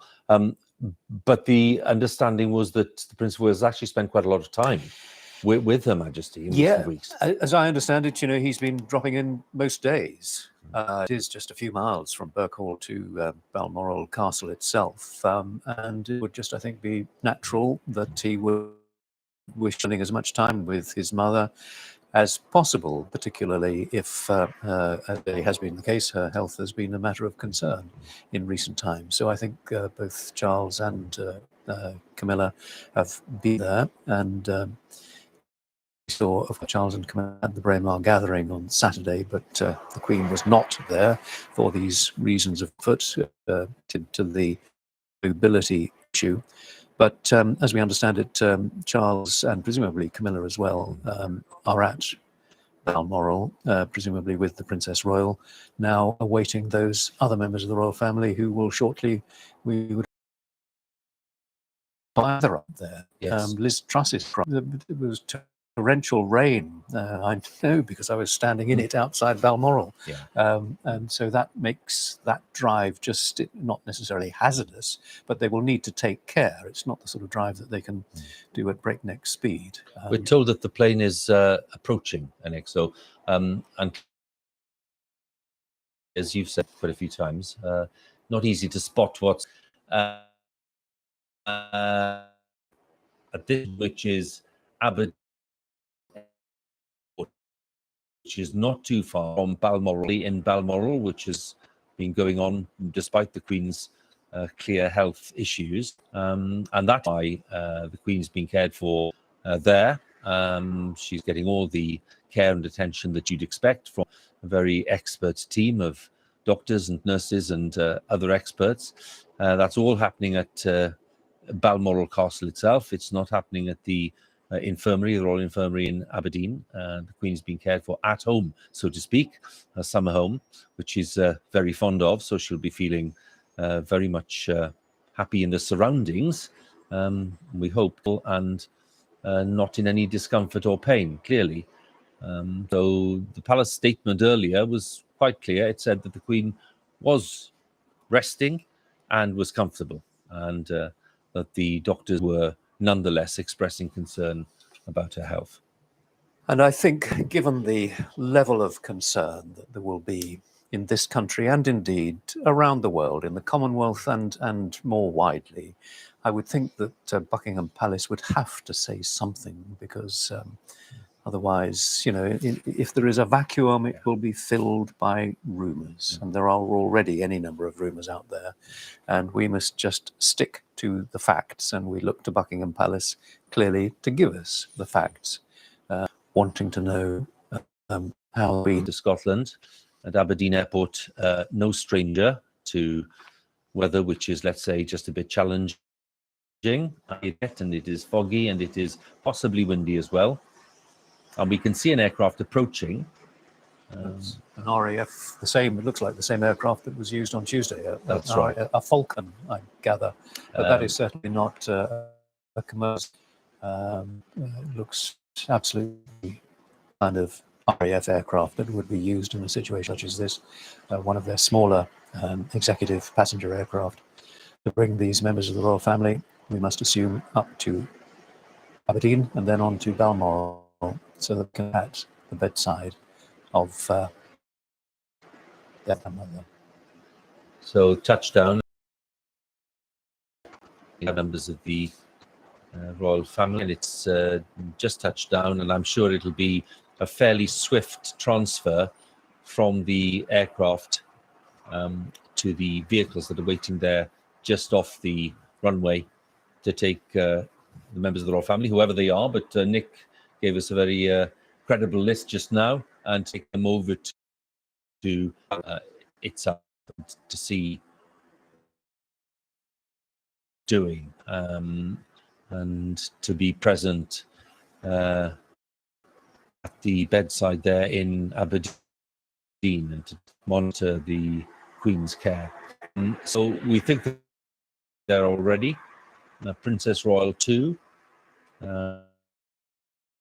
but it's up possibly the Duke of Cambridge and the Earl of Wessex, possibly the Countess of Wessex, the Duke and Duchess of Sussex, and the Duke of York probably as well. So can't confirm the list, but approaching the that is where the fleet of cars we saw earlier has stopped. But as we were discussing earlier, to make pretty good progress on this road from Aberdeen, some 45 miles or so from Aberdeen to Balmoral itself. And it's a journey that you've undertaken, Nick, and I'm just wondering, is that a journey that is fairly straightforward or not? Well, it's quite a windy road, and there are still quite a few tourists around. And as we were saying, it's clearly very wet up on D side at the moment. It's a very picturesque journey. It's a journey that all these members of the royal family will be well used to. They won't be driving, of course. They will have chauffeurs who will also be very used to it. And I would imagine that those vehicles have probably come out from Balmoral in order to pick them up. So they will journey from Dice, which is where Aberdeen Airport is situated. Delightful towns with some quaint names, Campus of May and all a few others, until they get to Crathy. Crathy, the church there, of course, where the royal family worships on a Sunday when they're at Balmoral Castle, and immediately opposite that into Balmoral Castle and the estate itself, where the Queen has spent so many happy months over the years of her reign. So Aberdeen Airport's still busy with its normal commercial traffic, but this those vehicles apart. Are standing by, which would easily accommodate, obviously, 7 members of the royal family. If it is 7, there may be 1 or 2 members of the royal household with them. Quite possibly, yes. And I think the names that mentioned a moment ago would seem to be the most likely passengers, and together with the late Princess Margaret's children, the Earl of Snowdon and Sarah Armstrong-Jones, who, of course, also very close to the Queen. So they would, I'm sure, wish to be there. And indeed many other members of the royal family, but I think these are the most immediate ones, obviously the children, the grandchildren, the nephews and nieces. But we perhaps will get a chance to see ourselves in just a moment. Well, we may get a glimpse. I mean, it all depends, of course, where the aircraft comes to rest, and our line of sight might be blocked somewhat. But if we can see it, we'll do our best. Just carrying on down to where the agreed stop is, just at the going back towards the landing position on the runway, but coming over to the left-hand side, and we'll stop fairly shortly, I think, because the vehicles we saw were parked just a few meters away from this kind of area. I think we can be certain that the Duke of Cambridge, the Earl and Countess of Wessex, and the Duke of York are on the aircraft. The Duke of Cambridge without Catherine, as we mentioned.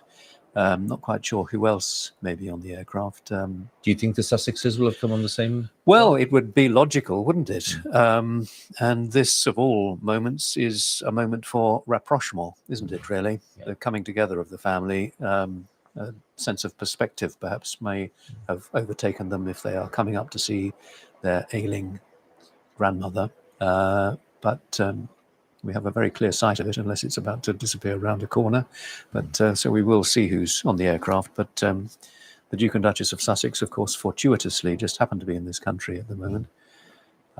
So it would seem to be logical that they too would wish to join other members of the immediate family in heading up to Balmoral Castle. So there are a couple of Range Rovers and another vehicle.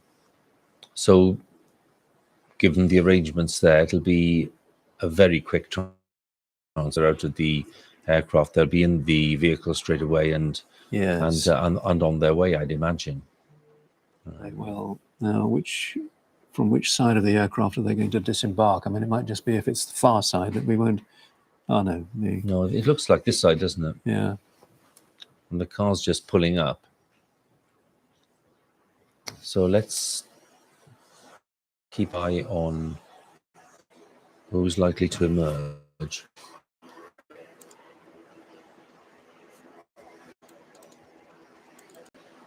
So whoever it is will be joining the Prince of Wales.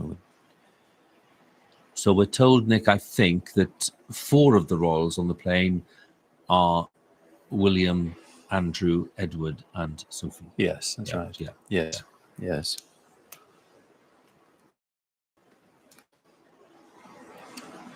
Steps are coming down pretty swiftly. So not sure if we can have a slightly closer look, but here we are.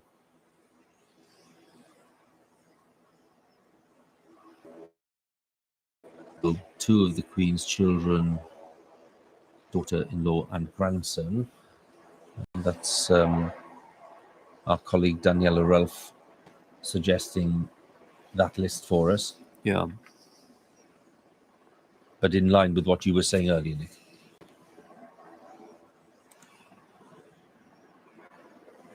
So the RAF officer, the pilot perhaps, has taken his position at the side of the steps, ready to salute.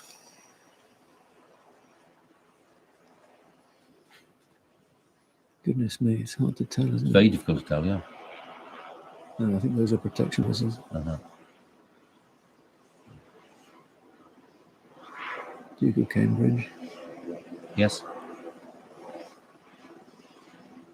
That's Duke of Cambridge just emerged from the aircraft. Countess of Wessex, I suspect. And you think the Countess of Wessex. Wessex. Gosh. That looks like the Duke of York, I think, doesn't it? Yes. I think it's the Duke of York. We caught a glimpse of the. I think we saw the Earl of Wessex as well. Yeah, we did. Yes.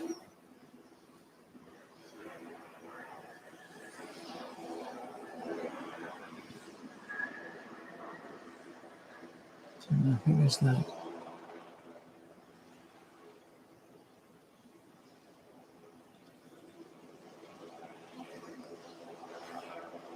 Well, I'm sorry, I can't identify who that is. I can't either. Maybe an official or another policeman, though he was getting into the back of the car. I don't think that was Aurora. No, I would imagine that Tim Lawrence, the Princess Royal's husband, is up there with her. Anyway, they're off, speeding away. So they've landed, and we certainly think that now comprises Duke of Cambridge, Duke of York, the Earl and Countess of Wessex, and they will now be making their way rather swiftly to Balmoral. Yeah. Now, if our eyesight was true, there was no Duke and Duchess of Sussex there. No. Unless we just weren't able to spot them, but we were both looking pretty hard, and I must say I couldn't see them. So maybe they are making separate arrangements. So maybe there hasn't been any chance for a conversation aboard that aircraft, and no sign that I could see of Princess Margaret's children. So it appeared to be just the 4 members of the royal family, didn't it? So it will be, well, certainly I would say 45 minutes before they now reach Balmoral. And they will have a chance then to be appraised of the latest situation, whatever that is. They will have been summoned clearly this morning. It will have taken just a little bit of time to get this aircraft sorted out and to bring them all together and to set in motion the logistics of getting them up there. And we must now wait. We must just keep our concern to ourselves and wait for any definite information. If you're just joining us, this is special coverage of events in Aberdeenshire, principally where the Queen is in residence at Balmoral, where her doctors have expressed concern about her health. And we are covering events there. And of course, back in London as well, and at Windsor, a statement from Buckingham Palace released earlier this afternoon around lunchtime, saying that the 96-year-old monarch was placed under supervision after further evaluation, but that she did remain comfortable. That was the word used. And the BBC understands that now all 4 of the Queen's children are either at the Balmoral estate or they are now travelling there, because we've just seen some arrivals at Aberdeen. The Prince of Wales went to Balmoral with his wife, the Duchess of Cornwall, and in the past few minutes, we've seen a group of the royal family touching down at Aberdeen Airport, and they're already on their way to the Balmoral estate. Reactions to the Queen's health and to the concerns about it have come in since that statement at just after midday today. The Prime Minister, Liz Truss, who only a couple of days ago was meeting the Queen at Balmoral, said the whole country will be deeply concerned by this news. And she said her thoughts and those of everyone in the UK and the Commonwealth are with the Queen and her family.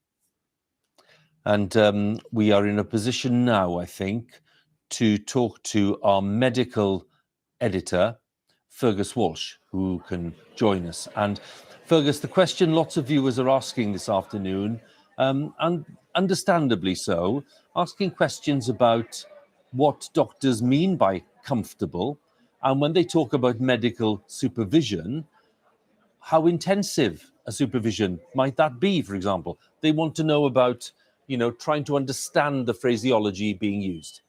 Absolutely, Hugh. I think what we can say here is that the palace have gone far further than they ever normally do. They normally don't give updates on members of the royal family's health, but the key phrase in the brief statement today was that doctors were concerned for Her Majesty's health. And then you've seen the arrival of key members of her family, her children, going to Balmoral now. And it is a shock for everybody because we've all lived our lives with the Queen as a permanent fixture. She's 96 years old and she's been in remarkably good health for pretty much all of that reign, only recently with those sporadic mobility issues. And just one thing, I mean, if you think that she has appointed 15 prime ministers, Hugh, over the years, the first one being Winston Churchill, who was born, I think, in 1874, and the latest, earlier this week, Liz Truss, who was born 101 years later. So that just gives you a sense of her longevity in terms of her service to the country. And she has had remarkably few health incidents until very recently. She spent a night in hospital in 2013, but I think with gastroenteritis. She's had a couple of minor operations, but apart from that, she has been in really robust health until the last year or so. When we talk about people who are 96 years of age, I guess clearly it is no surprise that their health issues may well be accumulating. When we've talked about the Queen's mobility issues, that's a phrase, of course, used by Buckingham Palace itself. Again, that's given rise to some speculation. What is your guidance to viewers on that phrase, mobility issues? Well, again, I have no special insights here on this, Hugh, because the palace plays this very close to their chest. We saw her, we could all see in those photos earlier this week where she was greeting Liz Truss that she had a walking stick. But we've also seen some of the mobility issues that she's had, which prevented her, for example, not attending the state opening of Parliament for the first time, I think, in around 60 years. So she is 96, and obviously she has been in remarkably good health for a 96-year-old. But the palace has never been one to speculate or to give more than very, very short and brief statements on members of the royal family's health, and particularly the Queen's. Fergus, many thanks for now. If there are any more points we'd like to raise in terms of questions that viewers are understandably asking, we'll be back. But thanks very much, Fergus Walsh, our medical editor. And with me here, of course, our royal correspondent, Nicholas Witchell, and Nick and I are doing what all of you are doing, which is waiting patiently for any news, if and when it comes. Nick, what would you say to sum up things so far?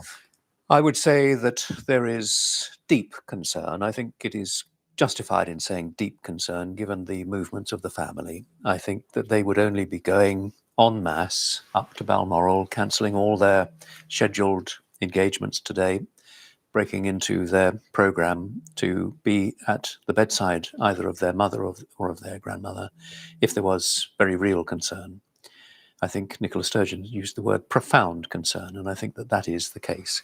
We have not been in this situation before, Hugh. We are in unknown territory, really, now, in which the head of state, our Queen for 70 years, is clearly suffering from significant health issues, sufficiently significant for her doctors to issue really an unprecedented statement expressing concern at her health, though adding that she was comfortable and is remaining at Balmoral. There appears to be no question of moving her to hospital.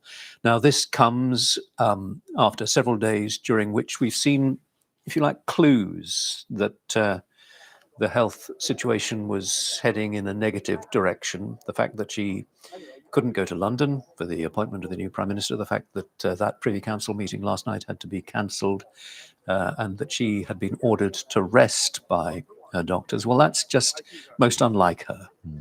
And then this news just before lunchtime today at around 12:20, the statement from Buckingham Palace concerning her health.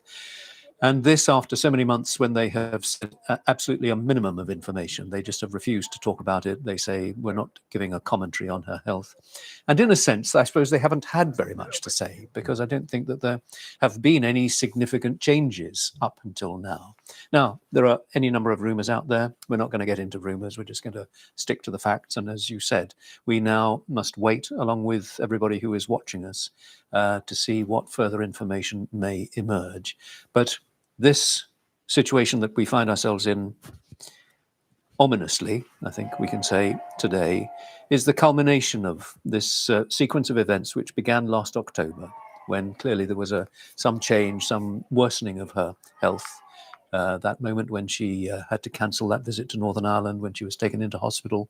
And although she was ordered then to undertake light duties, she did recover. There was a weight loss, and we have seen her with the stick. This is, she was visiting Thames Hospice not so many weeks ago, and you can see the weight loss there, can't you, I think, in her face, but still determined, though with her stick and walking very carefully because of these mobility issues, but still there at the age of 96, still keen to be out and about as head of state, meeting people, once in a lifetime moments for those people at Thames Hospice, meeting the Queen, who has done so few public engagements in recent times, but they're taking an interest in people and just being the Queen.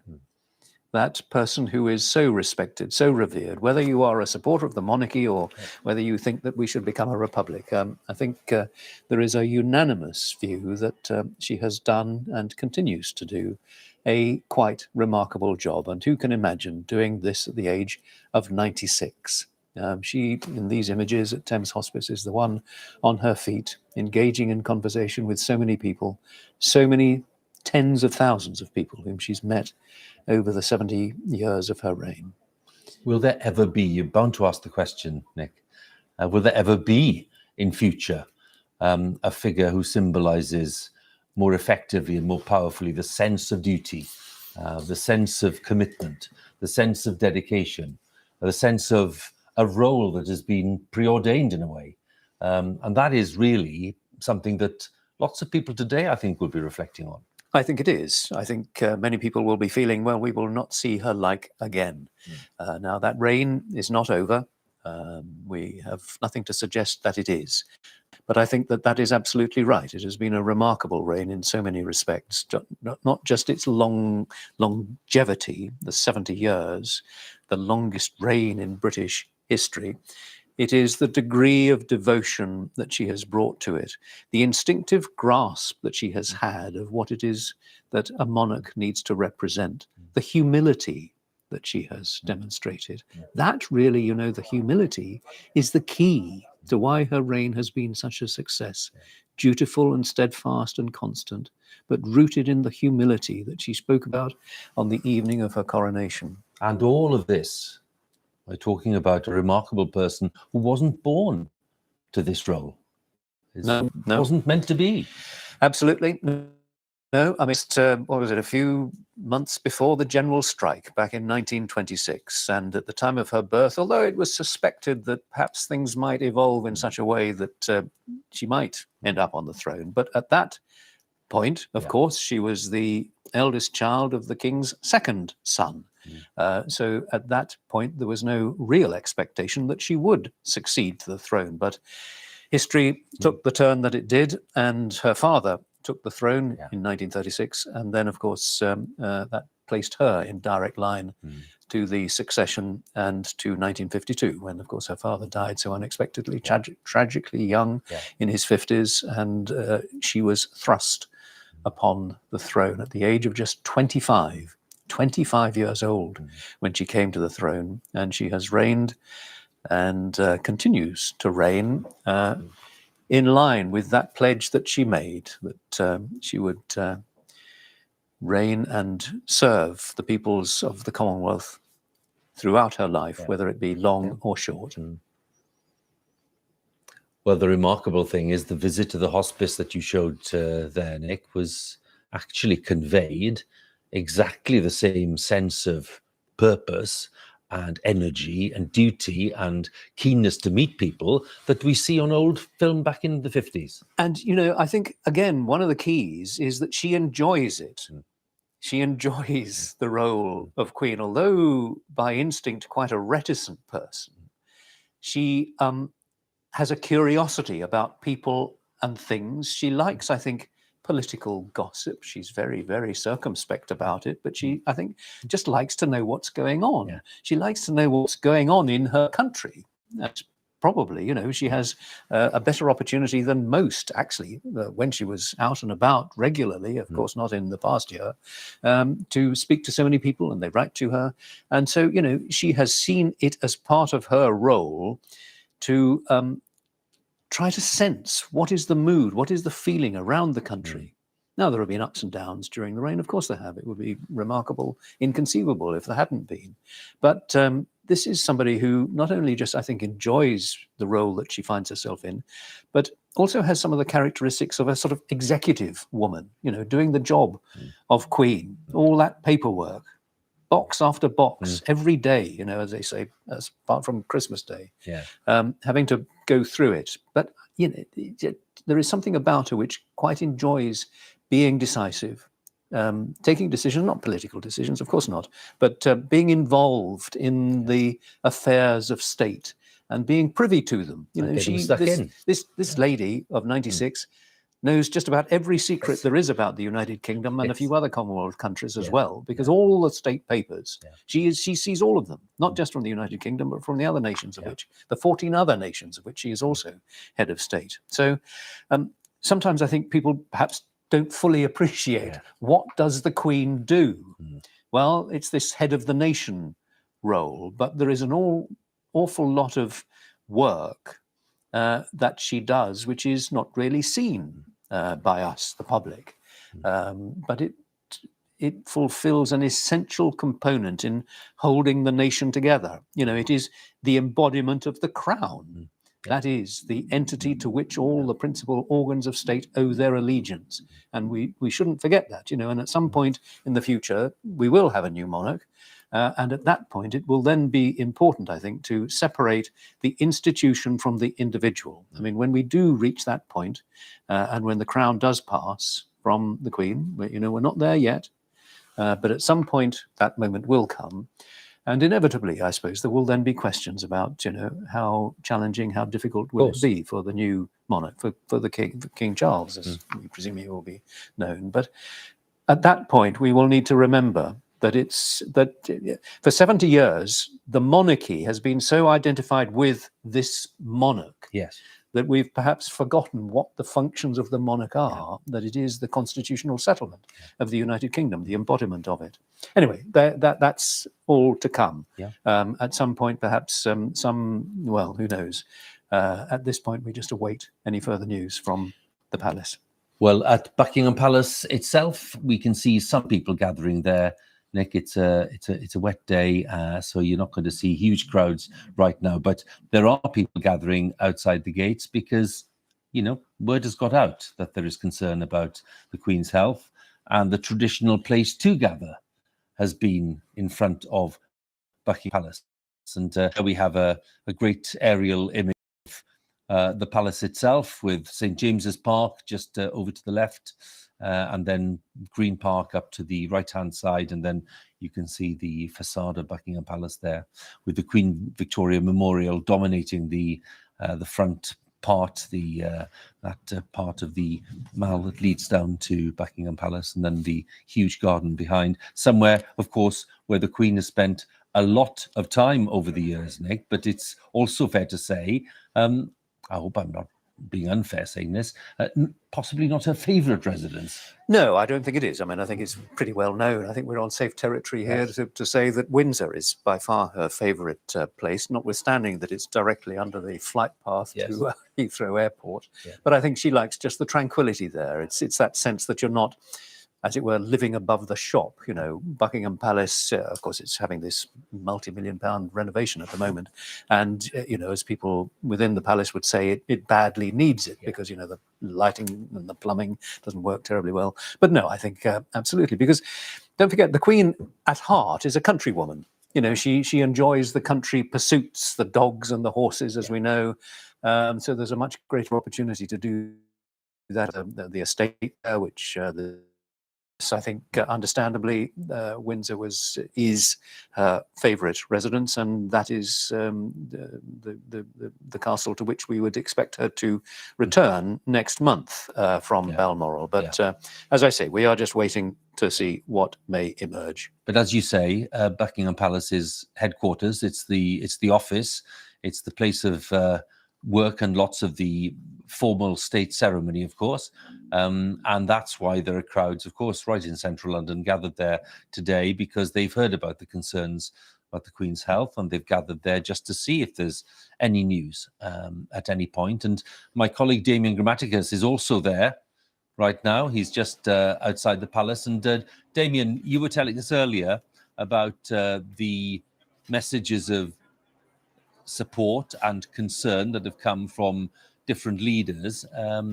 And why don't you recap on some of that? Because there will be people joining us throughout the afternoon who've not been completely across what's been going on, aware, of course, of the reports of the concerns about the Queen's health. But take us through some of the leaders' thoughts as the day's gone on.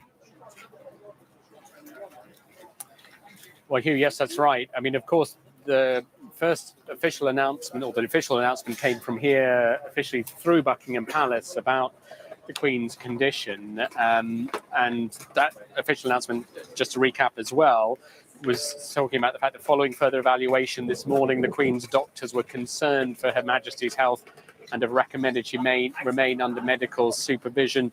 The Queen remains comfortable, that announcement said. Now, when that came through, just shortly before that, news had started or had rippled through the political world here in London. So in Parliament was sitting, the Prime Minister was there, the Leader of the Opposition. The news rippled through the chamber of the House of Commons as they were debating today. And very soon after, then we had that announcement from the palace here, followed by then official announcements from those political leaders, official comments from those political leaders. And as you're saying, I'll give you a little flavour of those. So Liz Truss, the Prime Minister, who had just been to Balmoral on Tuesday to be asked by the Queen to form a government, she pretty quickly put out a statement saying the whole country will be deeply concerned by the news from Buckingham Palace this lunchtime. My thoughts and the thoughts of people across the United Kingdom are with Her Majesty the Queen and her family, Liz Truss said, echoed almost instantly by Sir Keir Starmer, the Labour leader. He said, along with the rest of the country, I am deeply concerned or deeply worried by the news from Buckingham Palace. My thoughts are with Her Majesty the Queen and her family. I, along with everyone across the United Kingdom, hope for her recovery. The Liberal Democrat leader, Sir Ed Davey, repeated those same statements. The nation's whole thoughts and prayers are with Her Majesty the Queen and her family. We all hope and pray for a full recovery. Those same sentiments again repeated throughout the United Kingdom. So we heard from Nicola Sturgeon in Scotland. Same sentiment again. All of us are feeling profoundly concerned that reports about Her Majesty's health. My thoughts and wishes are with the Queen and all the royal family. Mark Drakeford, the First Minister of Wales, same again, concerned to hear the news from Buckingham Palace. Send my best wishes on behalf of the people of Wales. And from Northern Ireland, Sir Geoffrey Donaldson, leader of the Democratic Unionists, repeated the same thing again. So widespread concern from them. And then following that, also from the former prime ministers who would come here for their weekly audiences with the Queen. So both David Cameron and Tony Blair have put out very similar messages as well.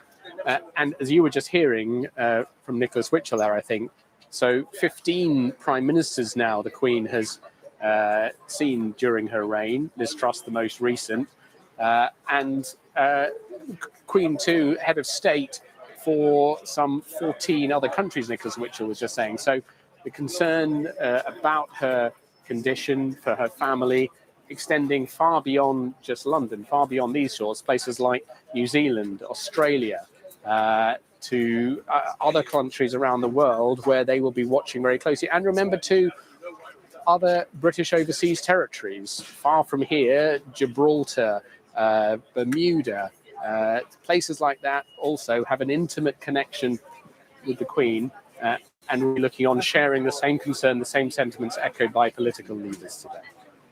Damien, thank you very much. Damien Grammaticus there with some of the expressions of concern and the wishes being sent to the Queen and the family.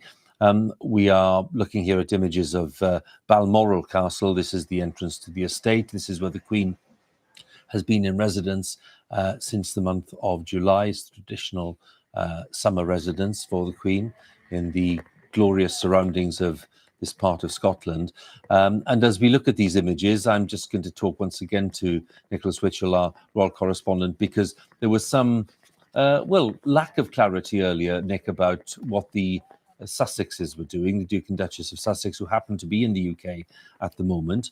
Our understanding is, as we thought, they weren't on that aircraft, but they're on their way? They are apparently travelling separately. So the Duke and Duchess of Sussex, yes, were not on the RAF aircraft that took the Duke of Cambridge, the Duke of York, and the Earl and Countess of Wessex. Those four members of the royal family who we saw leaving the RAF aircraft at Aberdeen Airport and boarding those three vehicles, which are now on their way to Balmoral. The Sussexes were not among them, but they are also travelling from London up to Aberdeen, so they will be joining the rest of the family at Balmoral Castle, but we are unaware of precisely what their travel arrangements are, whether they have their own separate private jet or whether they're boarding a commercial flight. We don't know at this stage. So there we are, the gates of Balmoral. And this is where, Nick, we're expecting at some point to see the party that arrived at Aberdeen Airport making its way into the estate itself. As you said earlier, we've seen plenty of cars and vehicles leaving. We haven't seen many going in. But the 2 or 3 vehicles that left Aberdeen Airport a while ago, they should be arriving fairly soon, I'd have thought. Yes, whether they go in by the main entrance there or whether they use one of the other many entrances of this large estate, and it may be that they would just wish to be rather more circumspect in the circumstances and not enter via the main gates, because they will know that there are a lot of media photographers and our television cameras and so on gathered at the main gate. But we shall see. But yes, I would have thought they're travelling through these towns, Banchory and Kincardine O'Neill and Aboyne, and then to Ballater, which is the town nearest to Balmoral. It is quite a lengthy journey. So, and they won't be rushing unduly given the weather. Let's talk to our Scotland correspondent, Lorna Gordon, who's at Balmoral. And we were just mentioning the conditions there, Laura, so it won't make for a very swift journey from Aberdeen. But tell us what's going on there. Yeah, that will be only of a little over an hour from Aberdeen Air. So we would anticipate seeing of the royal family here at the main entrance to the Balmoral estate at around 5 o'clock or a little after. The road here is open to the traffic is passing by the front of the castle gates. There is the normal armed guard presence outside Balmoral as well. That is usual for when the Queen is in residence here. But what is unusual is that the local car park, which is often, even at this time of the year, full of cars of members of the public enjoying the area, coming to view the front of the Balmoral estate, that has been closed to the public at this time. And of course, there are some well-wishers gathering here outside Balmoral, and there are members of the press as well. There are some members of the public here quite emotional, which is unusual for people in this part of Scotland who are quite reserved. It is fair to say, one gentleman that we spoke to earlier said he hopes Her Majesty the Queen gets some comfort from being somewhere she loves. And she does love Balmoral. She has been coming to this estate, to this part of Scotland, since she was a child. It's very secluded. It's very secure. She has a great deal of privacy here. It's an area where she takes her dogs for walks in the local hills. The family have barbecues here. People are very loyal towards both the Queen and the royal family. I think it's fair to say many people view her as their neighbour. She goes to Crathy Church on a regular basis. The local minister recently was telling me how at one point she spoke in Doric, which is the local dialect, to a lady who was at the annual church fete. So it's an area that she is extremely fond of, and it's fair to say the people here are extremely fond of the Queen in return. Lorna, thank you so much, and we'll obviously be waiting for the arrivals of the royal family members who've just arrived in the past hour or so at Aberdeen. But while we look at these images, as I say, we are monitoring reports from Balmoral where doctors have expressed concern about the state of the Queen's health. I'm going to bring in Dr. Ed Owen, who's the royal historian and author of The Family Firm, Monarchy, Mass Media and the British Public. Dr. Owens, thank you so much for joining us. It's good to have you with us. Good afternoon. So we are waiting for news, Ed, I think it's fair to say. We're not speculating. We're waiting to see what the royal household tells us about what's going on. But clearly, because of the circumstances of the day, we are thinking about the immense contribution the Queen has made to public life and indeed to the life of the Commonwealth. And given what you've been writing about the royal family and what you call the family firm, what is your reflection today on what the Queen has achieved? Well, it's days like these, Hugh, and earlier days in the year when she wasn't able to be present at key public events. Those moments really bring into sharp focus the fact that this reign is drawing to a close. We've known that for some time.